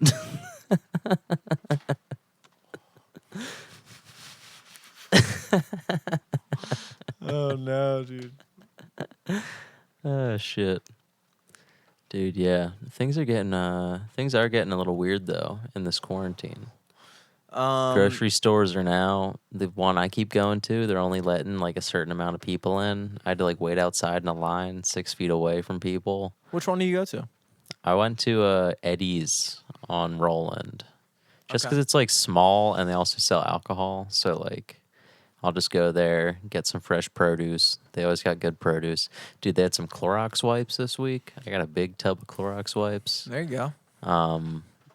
But just get How's the the essentials. stock keep it situation going. looking? Like, are they stocked? Like, do they have toilet paper? Do they have the shit you need? Like, how's that looking? So I couldn't find paper towels the last 2 weeks, and now they're finally back. Like I think the toilet paper and paper towel crisis is finally averted. Like I think things are getting kind of back to normal. Like they're still pretty scarce right now. The scarce right now. The scoss. The scoss. The scarce. Scoss. But No, I mean I'm still getting my essentials. I'm still getting like bread still there. Uh, obviously like rice and shit. Poultry. Get the essentials, baby. Some candy. I got some Gushers too. It's funny that Alex got Gushers. I got a 6-pack of Gushers the last The time I went out. essentials. The essentials. Fucking Yeah, pizza cheese so I can make more pizzas. I haven't really been out at the stores too much, and I remember like somebody on our first live stream, somebody asked a very good question. They were like, what do you feel about the whole like pricing situation of toilet paper, the fact that people are buying out stocks and reselling it and stuff like that? And of course, you know, me being like a free market guy, my whole justification was like, well, you know, like there's not an actual scarcity of toilet paper. It was a panic buy type situation where people didn't know that toilet paper was going to be available next week. They couldn't definitively say that it would or wouldn't, so they just decided to say, let me just stockpile everything I can right now just in case. And so like, was there actually a shortage in toilet paper? No. It was an artificial shortage in toilet paper where everybody bought everything at once. And so that wasn't necessarily something that the government had to step in and say this, that, the other thing. But at the same time, I haven't been to the stores enough to say definitively, can you buy toilet paper right now? Like, can you buy... You can totally buy toilet paper. Yeah. Paper towels are a little more scarce. Scarce, baby, scarce. You love that word, dude. I keep saying it by accident. I don't know Well, why. I think it should be a word by now. Scarce. I think you're supposed to say it's scarce. I think it's supposed to be scarce, but like the way you're saying it, like I like it. It's very European. It's scarce. It's scarce. But yeah, I still can't find like rubbing alcohol or anything. But everything else is pretty good to go. Like nothing's been too hard to find. But I also just like kind of limit the places I'm going to. So if like they don't have it, I'm like fucked until the next time I'm like brave enough to leave my apartment. I've been going on a couple walks though. That's been nice. But then like I like went on a walk in the park with Elizabeth and Michael, my downstairs neighbor, Michael Furr, previous cast guest. And like we went through the like Wyman Park up near me, and it was still kind of crazy the amount of people who had like dogs off the leash. And it's like, just don't touch me. I don't want a dog touching me right now that I don't know. You know, because like let alone like you've been touching your owner and shit, but also you probably like sniffed poop and all this other like wet ass dogs coming out of like the river of like JHU runoff. It's you like know I don't know what the fuck's on you. What's crazy is so last night or 2 nights ago, whenever the fuck night it was, when I was talking to Alex, and he was saying like his friends got on him, like his podcast mates got on him about the fact that he had a little happy hour session with me and Zach the night that I called you up and shit like that. And they were like, oh my God, you realize how irresponsible that was? Like this, that, the other thing.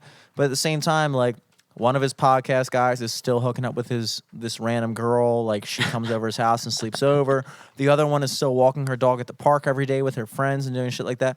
And it's weird to think how in this quarantine, everybody has kind of justified their own actions as like acceptable, but anything else is unacceptable. So it's like, I don't think your thing was that bad either, especially because it was so early in the thing too. It was early in it. Like literally, if you think about it, like that was it probably was even before the stay at home shit. Yeah, it was literally so like we were all at the bar the weekend before at Riptide. We were all chilling. Yeah. We were all doing our thing. And then that next Monday, they made the announcement. And then it was like 4 days later that I had a little fucking like balcony session with Alex and one other dude where like we didn't share cigarettes. And this is what I was talking about with Alex. It's like, I have been taking this seriously to a point. And what I mean by that is I've been doing things differently than I normally do. Normally, I'm not a super conscious person when it comes to germs and shit like that. Like, I'll share a cig with you. I'll drink some of your beer. I'll finish your bomb. I'll hit you with a cigarette. Like, it's nothing to me, you know? And, like, now I've been thinking twice about those things. So, like, when we hung out, like, I had my Juul. Alex had a cigarette. He lit it. He was smoking it. And I was like, yo, can I get, like, normally I just ask for a drag of that, but, like, can you just hand me a new one because like this whole thing or whatever? And like we basically, my point is we were all taking measures outside of our regular daily like conduct to kind of mitigate the situation. And to me, I felt like I was being responsible. And it's weird how like someone else who like, oh, like I look at that as some bad thing because you were just hanging out on a balcony, but like, oh, going to a dog park and being around 50 other people with their dogs running around and fucking running up to people and spreading germs and shit like that. Like, that's totally fine because that's something that I've decided for myself is acceptable. But what you're doing is unacceptable. And it's weird how everybody kind of has their own idea of what's okay and what's not okay. And that's kind of what annoys me. It kind of annoys me in a big way. It also annoys me that people are so willing to like, all of a sudden become like police of that shit. Like they're willing to call out their friends and stuff like that. And our boy Floyd Godsey had a great post earlier where he said, if you're one of the people who snitches on someone doing XYZ in quarantine, you would have been the same person to snitch on Anne Frank or snitch on Harriet Tubman. And at first glance, brutal. No, it's brutal. But at first glance, you look at that and be like, that's a little harsh comparison. But at the same time, there's another way of looking at it and being like, well, these are all things that like I still consistently drop back to my immediate thought when this whole thing happened, which is how long are you willing to be told what to do? And that how long are you willing to be told to avoid your personal freedoms as a human being and hang out with your girlfriend and see your parents and do these things that are a part of life? You know, like there's a certain amount of time that I'm willing to put up with that before I say, fuck you. If this is the new version of life, I'm not signing up for it. You know? Yeah. Fucking kill me then. Fucking kill me then. Liberty or death. Shouts out New Hampshire. Like, like at a certain point, there has to be a limit where people go, it just kind of freaks me out in a weird way how willing everyone was to just accept everything that was jammed down their throat and how willing people are to report people and bitch people out and all of a sudden become the police. And I don't think it's a ridiculous comparison to say, well, this was the same situation we were in. And like I know how crazy I sound when I say this. Trust me, I know. But like at the same time, there is a certain amount of leverage you give this. Like these things don't happen. Like when you look back at a thing like Nazi Germany or something like that, I know. Even when I say this, I know I sound ridiculous, but I'm just going to say it anyway because I just need to say it. You got to get it off your chest. I got to get it off my chest. These things don't happen. Like people always like my father when I was talking to him today in fucking person, like a normal human being. When I was talking to him, he was talking about how like when I was a little kid and he was in Dunkin' Donuts and he saw this woman with a tattoo on her arm in Dunkin' Donuts and she was like, you know, like playing with me. I was a little 3-year-old kid and stuff. And she was like making over me and stuff like that. And he was like, man, I couldn't help but notice that tattoo. And she was like, yeah, like she had been through the Holocaust. And they were talking a little bit. And she was like, let me just tell you something. Don't ever think that that couldn't happen here. Because when you look back throughout history and you look at how people are motivated to take certain positions and how people are motivated to do certain things, it always just seems normal. It always you don't like you don't it never all happens at once. Yeah, It's you all don't just motivate an gradual. entire country of people to suddenly think it's okay to round up the Jews and put them in concentration camps.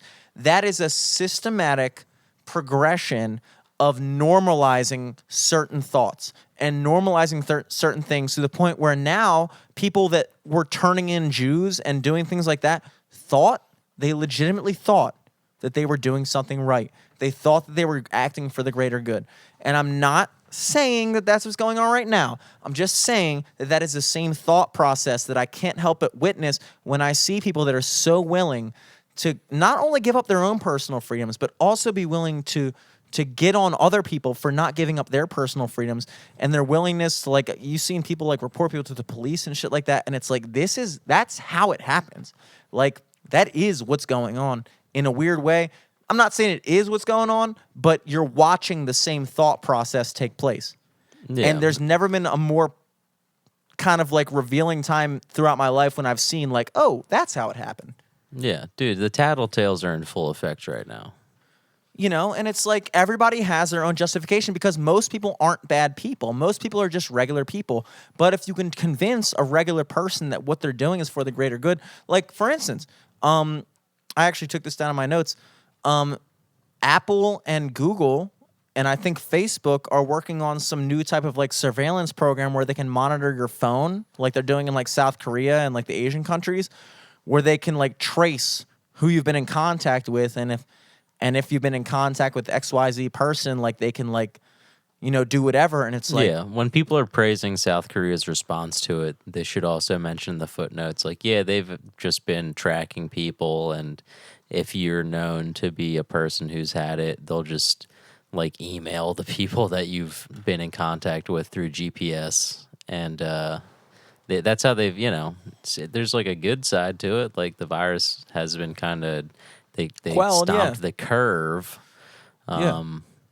but also, hey, now everyone knows what you're doing. Yeah, and it just comes down to the ultimate question: how willing are you to give up your own personal freedom in the pursuit of, you know, quelling whatever is going on? And it does come down to it because it's like I always ask myself the question: how long am I willing to do what I'm doing right now, which is to completely be isolated from the world, to completely be isolated from what I do for a living, to completely be isolated from having a podcast with you in regular fucking life and hanging out with my friends and doing that? How long am I willing to put up with that?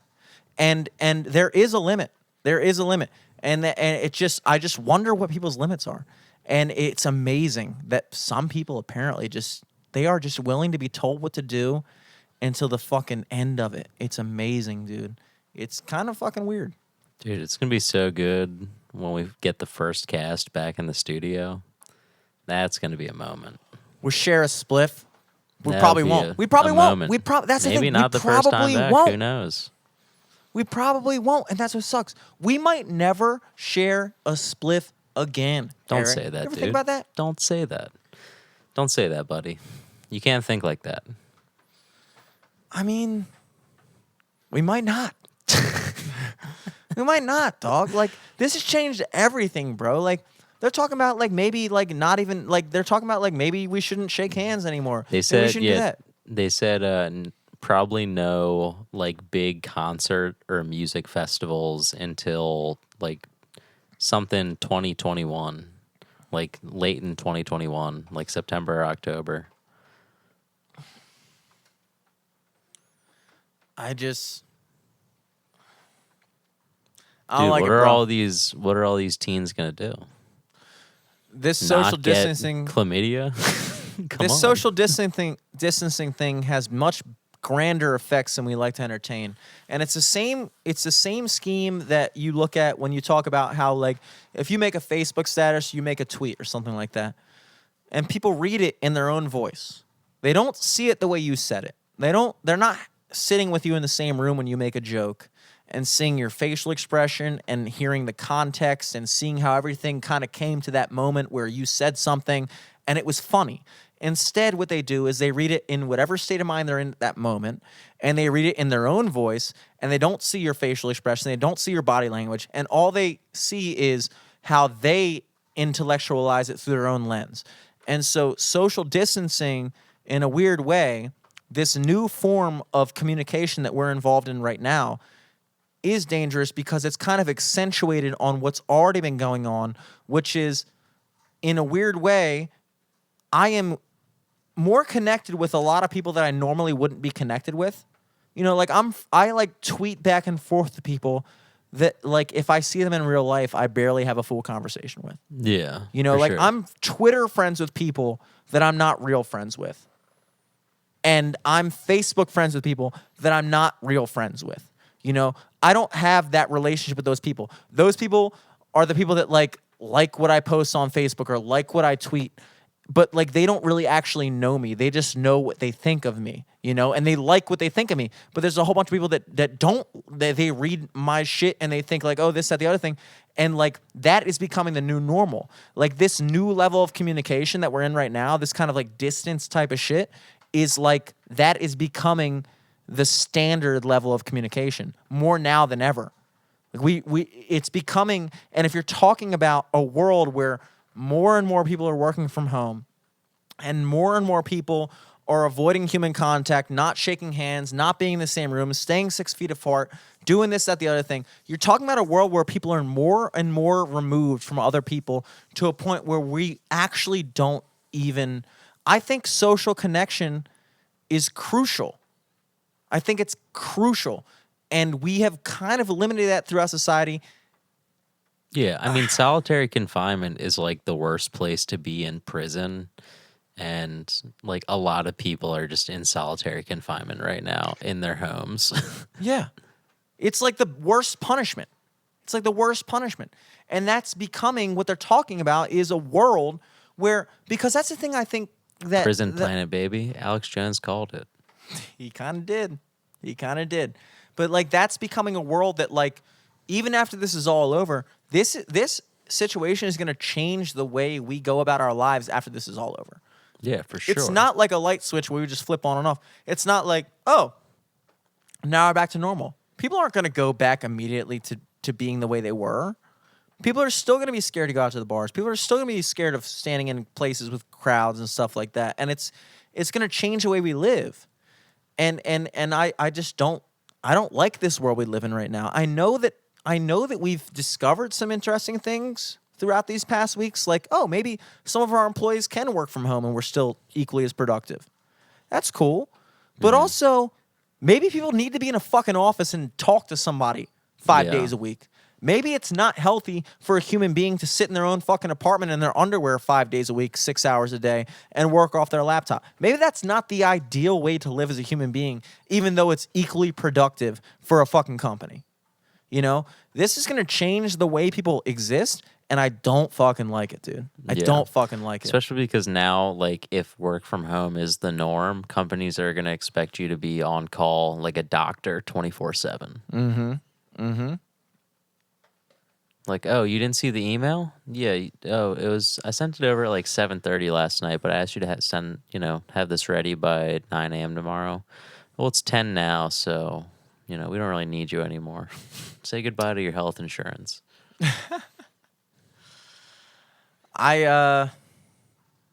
In other news, bro, I know this hit you where it hurts, but your boy dropped out. I know, bro. Here, wait. Do I have it? Oh, I do. Rest in peace, Bernie. Oh, no. R.I.P., dude. Rest in peace, baby.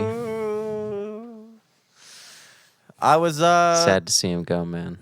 I was sad to see him go too, man. And it's speaking from an honest perspective, if you're in the country right now, just saddle up for another 4 years of Trump. Like, it's over.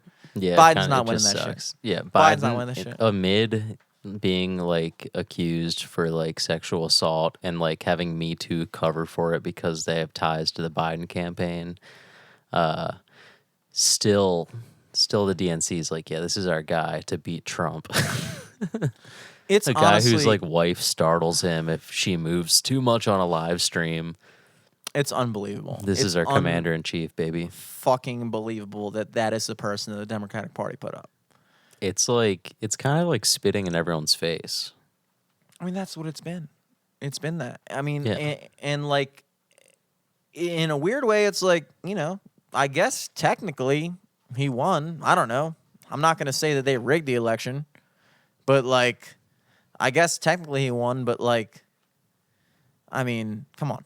He's not winning the general election. There's no fucking chance. Yeah. Like, people aren't going to put their fucking chips in that bag. You're especially in the middle of all this, in the middle of all this going on, they're going to fucking switch leadership in the middle of that. It's just not going to happen.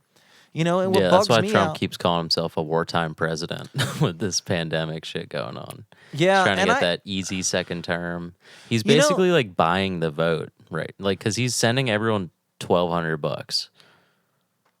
Yeah. Yeah. I mean, this kind of is a wartime situation. And I'm not saying that I agree or disagree with his classification of it as a wartime, but like, if you talk about all the sacrifices that the American public is making, it kind of is like you and me, kind of like we're greatly affected by the actions And all I'm saying is this is a situation that is unprecedented throughout history, as far as I can look back. It's crazy. And it is a situation that, like, even in World War I or World War II, our economy did not shut down the way it is right now. Like, we're dealing with something right now that I know because, like, we are living through it, and it just seems natural and it just seems normal because it's what's happening, that we don't really think of it that way. But, like, this really is what we're going through right now. An incredible situation. Yeah. This is not normal. It's a situation where it's like there's no one to ask for advice because no one's gone through this before. No one's been through it. And so I don't think it's a ridiculous thing to say, hey, we are in the midst of a major fucking thing. And like, we are in the midst of like a wartime. I know he classifies it as a wartime situation, and that could be, you know, him and his fucking way of saying things, and that's fine. Just like PR. Yeah. But like, at the end of the day, it still stands at like, when you're in that type of situation, I mean, FDR was reelected 4 fucking times. You realize, I didn't even realize that, but they instituted the term limits after FDR. They never had the 2-term limit before 1930s, 40 something. Really? Franklin Delano Roosevelt, Delano, wherever the fuck his name was, FDR was reelected. He was elected for 4 terms. He died in the middle of his 4th term. Jesus Christ. Yeah. And it was only after that, and that was during like the Great Depression, kind of like World War II era type of situation. He died in the middle of his 4th term, like in 1 year into his 4th term. And it was only after that that we instituted that you can only be elected 1 other time. So this is an 8-year limit, you know? But he was president for like 15 years, dog. Jeez. Like, how old was he when he died? Because like the presidency like always seems to like take a toll on your like lifespan. I feel like it ages the fuck out of you quickly. He was so like maybe they put that in effect because they're like, dude, he was fucking 46. He was 46. he just had a kid. Yeah. That could have been it. I mean, like, but like, it's weird to think that like they literally just instituted those limits. That wasn't a normal thing, but like, the moral of that whole situation is that like when people are in stressful situations, the last thing you want to do is change leadership. You want to fucking be in the midst of all this and put your fucking money in the bag of some dude who can't even remember what the fuck he's talking about? That was a bad play by the Democratic Party. At least Bernie knew what the fuck he was saying, whether or not you agree with it. I like Bernie. Did I agree with everything he said? Not really, but I liked him. Yeah. Thought he was a cool dude. He was a good guy. Yeah, he's a good dude. I just wanted a good dude as a president, man. That's all I wanted. But the Democrats had something else up their sleeve, bro. It's unfortunate. It's terrible. Terrible news. It's a sad Do you think he's going to back Biden? Do you think he's going to back Biden? I mean, he's already said throughout his primary campaign that he'd support the nominee no matter who it was. But also, who knows, man? If he runs independent, dude, he ran independent, won a Senate seat. I think he has enough momentum to run independent and take the race. But I doubt that's going to actually happen. I mean, the only thing I would say to that is, like, if he had enough momentum to run independent in the general election, you would think he'd have enough momentum to run in the Democratic primary and win. But, like, he couldn't beat Joe Biden in the primary, so how would you expect him to beat Biden and Trump in the general is the question. You know what I mean? Because in a lot of states, if you're, like, a Republican register or whatever, you can't vote in the primary. Same with, like, if you're independent. Like, I almost changed my registration from independent to vote Bernie in the primary, but like it doesn't even matter now. So yeah, Maryland didn't even get to vote yet, did we? Yeah, Maryland like rarely ever is a decision state of like turning the tide in the election. Do you think that maybe he was bullied into dropping out? Because I was talking about this with Dom the other day, and I was like, do you think maybe they came to him and were like, hey, listen, right like, now Biden's going to take a lot longer to try to win people over than we thought. So we're going to need to move the timeline up on you leaving the race, Bernie. Well, yeah, that pretty much. But like the whole thing with like the virus going around and like how like certain states, there was like a couple states that like tried to postpone their primaries, but then it was like overruled by the Supreme Court or like Yeah, overruled like by he their governor. possibly could have dropped out just to like save a couple thousand lives. That's what I was getting at. Is like, do you think maybe they came to him and this is Yeah, kind because of there like were a this? couple states that like, dude, a state like had elections last week Yeah, in the midst like of this shit, and it's and, like, like- are they just like using people's lives as pawns in this weird political chess game to be like, oh, you want to keep running? Well, I guess we're gonna kill off a bunch of our supporters, but yeah. it's for the it's for the cause. If It's just you a keep sacrifice to running- the gods. If you keep running, then you're going to keep on forcing people to come out to the polls in the midst of this pandemic, which is going to contribute to the spread of the coronavirus. And so you're actually being very selfish by staying in the race. And so maybe you should drop out, because if you don't, then we're going to pitch it to the public that you were actually contributing. Like when people show up. remember, vote blue no matter who. Yeah, yeah. And that's the other thing that bugs me the fuck out, dude. The amount of people that I see on like Facebook and stuff like that that are just like first of all, the amount of like comedian friends that we have and shit like that like go on Facebook and are like, I'm gonna vote for Biden even though I don't want to, because it's like, dude, like, first of all, why did you take the time to type this status? Because it's the most normal run-of-the-mill opinion you could have ever written. Yeah. Like, there was nothing intriguing about it. Like, you're just literally falling in line. Why did you think that this was compelling? But also, it's like, you're literally defending a position that basically says, this party is fucking us. I'm acknowledging that this party is fucking us. I'm acknowledging that I stood for values that are not represented in any way whatsoever by the person that they put in front of the fucking ballot for me. But I'm going to vote for him anyway just because he has a fucking D next to his name. Like, Yeah, I'm no. just gonna backpedal and take it now. Yeah, I'm just going to fucking just, oh, yeah, I wanted this guy, but you fucking shoved your dick down my throat and said, no, it's going to be Biden, so I'll just take that instead. What the fuck kind of, what kind of fucking opinion is that, dude? You know? A non-vote is not a vote for Trump. It's not a vote for Biden. It's saying, like, fuck you.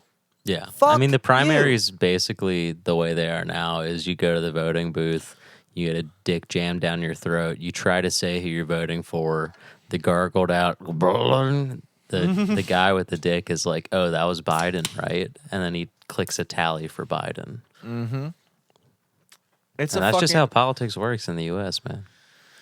Unfortunately, dude. Unfortunately, but you know what's crazy is like with all the shit going on right now, it didn't even seem like big news. Like when Bernie said he was dropping out, it just kind of was just like an afterthought. I was like, okay, well, yeah, Yeah. I guess I that makes mean, sense. for me at least, like I was pretty up to date with all the news for the politics and shit. Literally up until the coronavirus happened, where I was like, oh fuck, I can't even watch the news anymore. Like anytime I tried watching a little like SNL last night because I wanted to see how like laughably bad it would be. Because it was like SNL at home, so they're all basically doing like Instagram videos that aired on national TV. But like every commercial break was like a WBAL like spot that just reminded you every commercial break, like every 15 minutes it'd be like, we know how fucked up it is right now, and we're going to show you some clips of how fucked up it is, and we're here for you with news. WBAL Corona for all your news. Check it out. 30,000 people have died somewhere. I don't even know if this is a real stat, but we want to scare you every 15 minutes on WBAL. It's like, fuck, dude.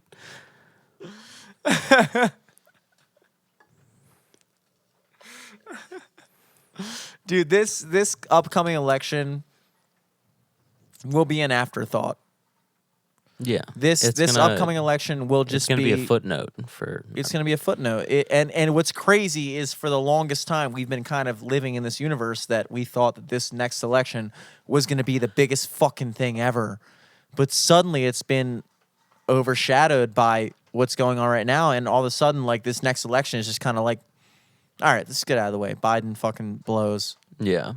It's like kind Trump's of gonna it's win. also crazy how like, in the back of everyone's head is like, oh well, when the aliens come, we're all gonna band together and we're all gonna become one human race and fight back. And it's like, no, we're living through kind of that situation. Like the COVID is aliens and it's like attacking us right now and it's like killing off a bunch of our citizens. And like literally we're still fighting party lines because of someone just makes more money one way or another. And that's Well, you why. know what's weird about the whole situation now, and this has been kind of an eye-opening experience for me at least, because there have been certain situations that we talked about in the previous podcast and stuff like that where like people seem in a weird way to be kind of brought closer together, even though we still have our disagreements. Like there are certain things like we joked about, like Trump saying like China or something Yeah. like that. Like that was a meme that like everyone thought was funny. Like that was something that like because we're all in the same situation and because we all understood the context, it was funny. Whether or not you like Trump, that was funny. And like there are certain things like that that I'm starting to see because there is a common enemy. The problem is that the enemy is invisible. That we don't have a tangible enemy. It's this mysterious like infection that you might have or you might not have, which is different than like I truly do believe that if we had an outsider invade this country, like if let's say China, for instance, came into this country and started rolling tanks down our fucking roads, like Americans have done to multiple countries or other countries have done to multiple countries Like throughout China has history. done to their own country. Yeah, China's done that. Like, if you were looking out your fucking window right now and you saw Chinese military patrolling your streets, making sure that you weren't doing X, Y, Z, I do believe that Americans would unite. Because I do believe that at the end of the day, we would all appreciate that, hey, even though we have our disagreements politically, we're Americans, and this other group of people is coming into our country and taking away our rights and telling us how to live, and I won't stand for that. And I know that that's the only thing that would make me want to die for something. Like, if someone, it's hard, I was never the type of person to be like, oh yeah, like if we're just at war in Iraq, like, yeah, skip my ass on the draft list, dude. I'm not going over to fucking Iraq to fucking shoot at some people. Like, I'm not doing that. But although like, you were always the person that was like, dude, I'm kind of like excited for an impending apocalypse. yeah, I was always that person. I will hand you that. I was always that person, but I meant it in terms of like, if you're Like on my fucking zombies. street, if you're on my fucking street, bro, if I walk out my door, walk into my car, and you tell me, hey, go back to your fucking house, and I look at you and go, yo, who the fuck are you? Who the fuck are you? You're telling me I'm not allowed to live my life? I can't go to see Eric at the studio? Like, I will die for that shit, bro. And I will. I'm not even fucking kidding. And a lot of people would. And that, I think, you need like a real enemy. And that's why biological warfare is such a weird thing, because it's like, Yeah, Kinda that's the China's scary fault, thing about this too. but Is like not- people see how effective it is now, even if it's not, if it's not what it is right now. Even if like coronavirus isn't biological warfare, if it's just a virus that escaped a Chinese lab or whatever, like it was never malicious intent. People are gonna notice how effective it was of shutting shit down, and a fucking bad boy is out there scheming right now. yeah. And that's what worries me is like, it's like with zero. It's like the same thing as like a copycat killer, Like most people aren't smart enough to think of a way to do something, but someone does something some way, and then some sick-headed individual who's like, "Oh, I never thought about it that way. I'm gonna do that now." Yeah, and that's the crazy thing is like we've kind of set a precedent in this country, whether we liked it or not, of saying like, oh, well, all we have to do is say that this is going on, and I'm talking about our own government right now. I'm not even talking about China, but like China. our own government, China. I'm talking about our own government. Like, dude, they've already set the precedent that like, dude, all we have to do is say this bullshit's happening, and we can shut down the whole country and make people stay in their house, and we can do whatever the fuck we want, and nobody's gonna ask any questions because we've already proven that we can shut down the entire country for months on end, and nobody's gonna do shit. So who's to say they're not going to, use that to their advantage in other situations? It's a whole bunch of other shit you got to look out for. I'm not one to be told what to do. I don't fucking like that shit, bro. Don't tell me what to do. I want to play music. I want to go to a bar and play music. I don't like you telling me I can't do that. If there's a virus out there, damn. I'm sorry, bro. I'll wash my hands. I'll wash my fucking hands. But at the end of the day, like, if you're telling me that you can just have some shit and say, hey, Jimmy, Eric, dude over there, you're not allowed to be your regular self for an indefinite amount of time. We're not even going to tell you how long. Fuck it. Fuck you. Fuck you. Oh, you want to know how long you have to stay in your house? Yeah, we can't tell you that. Just stay in your fucking house, you stupid bitch loser. Just stay in your fucking house until we tell you to leave like we're goddamn parents. Fuck you, bro. Fuck you. That's how I feel about that. Fuck you. Move back in with your parents and shut up. Yeah. Yeah. Shut up. That's basically what they're telling you. Shut up. Every time I turn on fucking Netflix or YouTube, stay home. Don't tell me to fucking stay home. I am staying home. That's why I'm watching fucking Netflix. Don't tell me to stay home. Yeah, I'm not asshole at the park on Netflix. Yeah. I'm at my park walking my dog, which apparently, according to people's Instagram stories, is perfectly fucking acceptable. But God forbid I have a drink with my fucking next door neighbor across the street 6 feet and apart. enjoy myself. 6 feet apart and enjoy myself No because less. that's not socially acceptable. I fucking hate the world right now, bro. I really do. times, I dude. fucking Hard hate this times. shit, dude.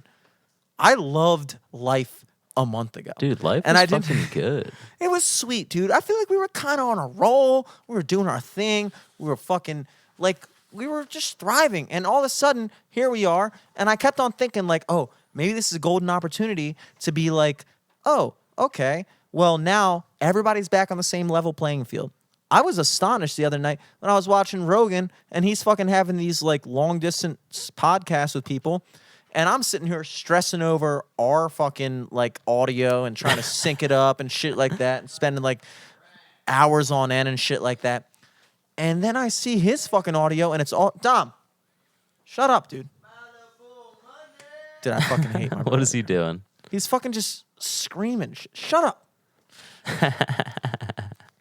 We can I also have wrap 6, up by the way. soon too. It's like Yeah, I have we're almost 2 hours in. Dude, I brought a fucking game wrapper. Dom brought a fucking box of cigar. What a loser. Okay, anyway. Dude, I'm kind of jealous. I don't All have right, any now. ciggies. Dude, All right. Jimmy, What? just take a step right here. What? Just take a step right here is what I... What's up, Dom? Give me the fucking headphones. Take a step right there, Jimmy. I want him to Yo, take a step right there. what's up, because Dommy? he's fucking soaked right there because his dumb ass left the fucking door open and it's soaked. Yo, and he's in his boxers. And he's in his boxers. No pants, no chance, baby. No chance I give a fuck about that shit over there, dude. Anyway, the moral of my fucking story is Ridiculous. shut up, Tom. Get the fuck out of here, dude. Go back to mom's house. I'm surprised I made it. I Fuck. can't believe you did either. You sound fucked up as fuck, dude. What'd You he sound- do? Dom sounded fucked up when we were at mom's house. like literally when we were at Mom and Dad literally were like, Dom, you're staying here. You're fucked up. I was like, what? what are you talking about? Did you And guys Dom not and I drive were over running- together? I'm probably sure. No, we drove separately. Dom stayed. I left around 9:59 to make our 10 p.m. podcast.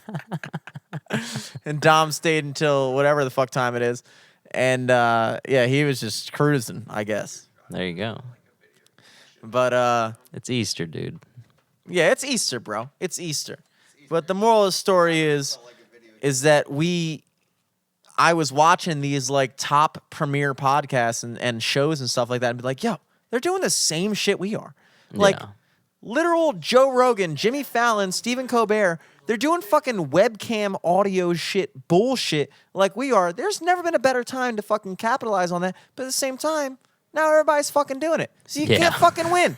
You can't fucking win. We go on live Yeah. stream and it's like, bro, why aren't you why we look at the people right. Why aren't you watching our fucking live stream, dude? We're fucking like I'm sorry, we're fucking dope, bro. I'm fucking tired of playing like we're fucking dope, bro. This pisses me off. I legitimately get pissed off thinking about this. Fucking just like, what are you watching? Live in the studio. Hell yeah. You heard it. It's too legit. Dude, To that's quit. gonna be in our new Too intro. legit to quit. Like how Joe Rogan has Nate Diaz being like, Joe Rogan Experience. Great podcast, check it out. It'll just be Dom going, live from the studio. Live from the studio. Ba With ba ba ba Jimmy. ba ba. With Jimmy and Eric. Bow. Perfect. Yes. Bringing that back after 9 episodes. Yeah, let's log off, but let's stay hanging. Hell yeah, dude. Yeah, I'm gonna bring you off the headphones. I'm gonna check Yeah, my I'm gonna notes go real quick, make sure I speaker. didn't skip any fucking major things. I think we covered just about everything. Because I mean, I've been doing nothing, so I got no stories. I got a couple. No I got a couple tall notes in tales. my notes, but at the same time, like these are things we could talk about next week. Like there's That'd be not beautiful. nothing. I want to talk. So I'm gonna. Hey That'd be guys, perfect, dude. no Thanks for plugs listening. this week. Thanks for Yeah. watching. Tune in every Monday Every for our Monday. live stream. I want to talk. You think you can get me the video thing by tomorrow morning? We I can can fucking talk. put that shit up. Yes, Hey. sir. Hell yeah.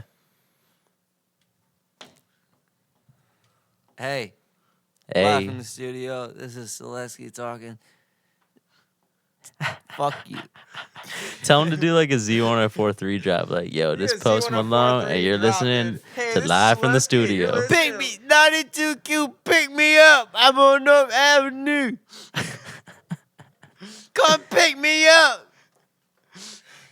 Hell Hey, yeah. live from the studio. This is Selesky talking. Just listen to Live from the Studio, dude. Tune in. LFTS podcast on fucking everything. Bitch. Facebook, Twitter, Instagram, Spotify, Apple, Laughable, Gmail, Hotmail, Yahoo, TuneCore. Tumblr. Did I miss something? TuneCore. I think that was TuneCore. good, dude. We'll see y'all next week. Peace. Peace.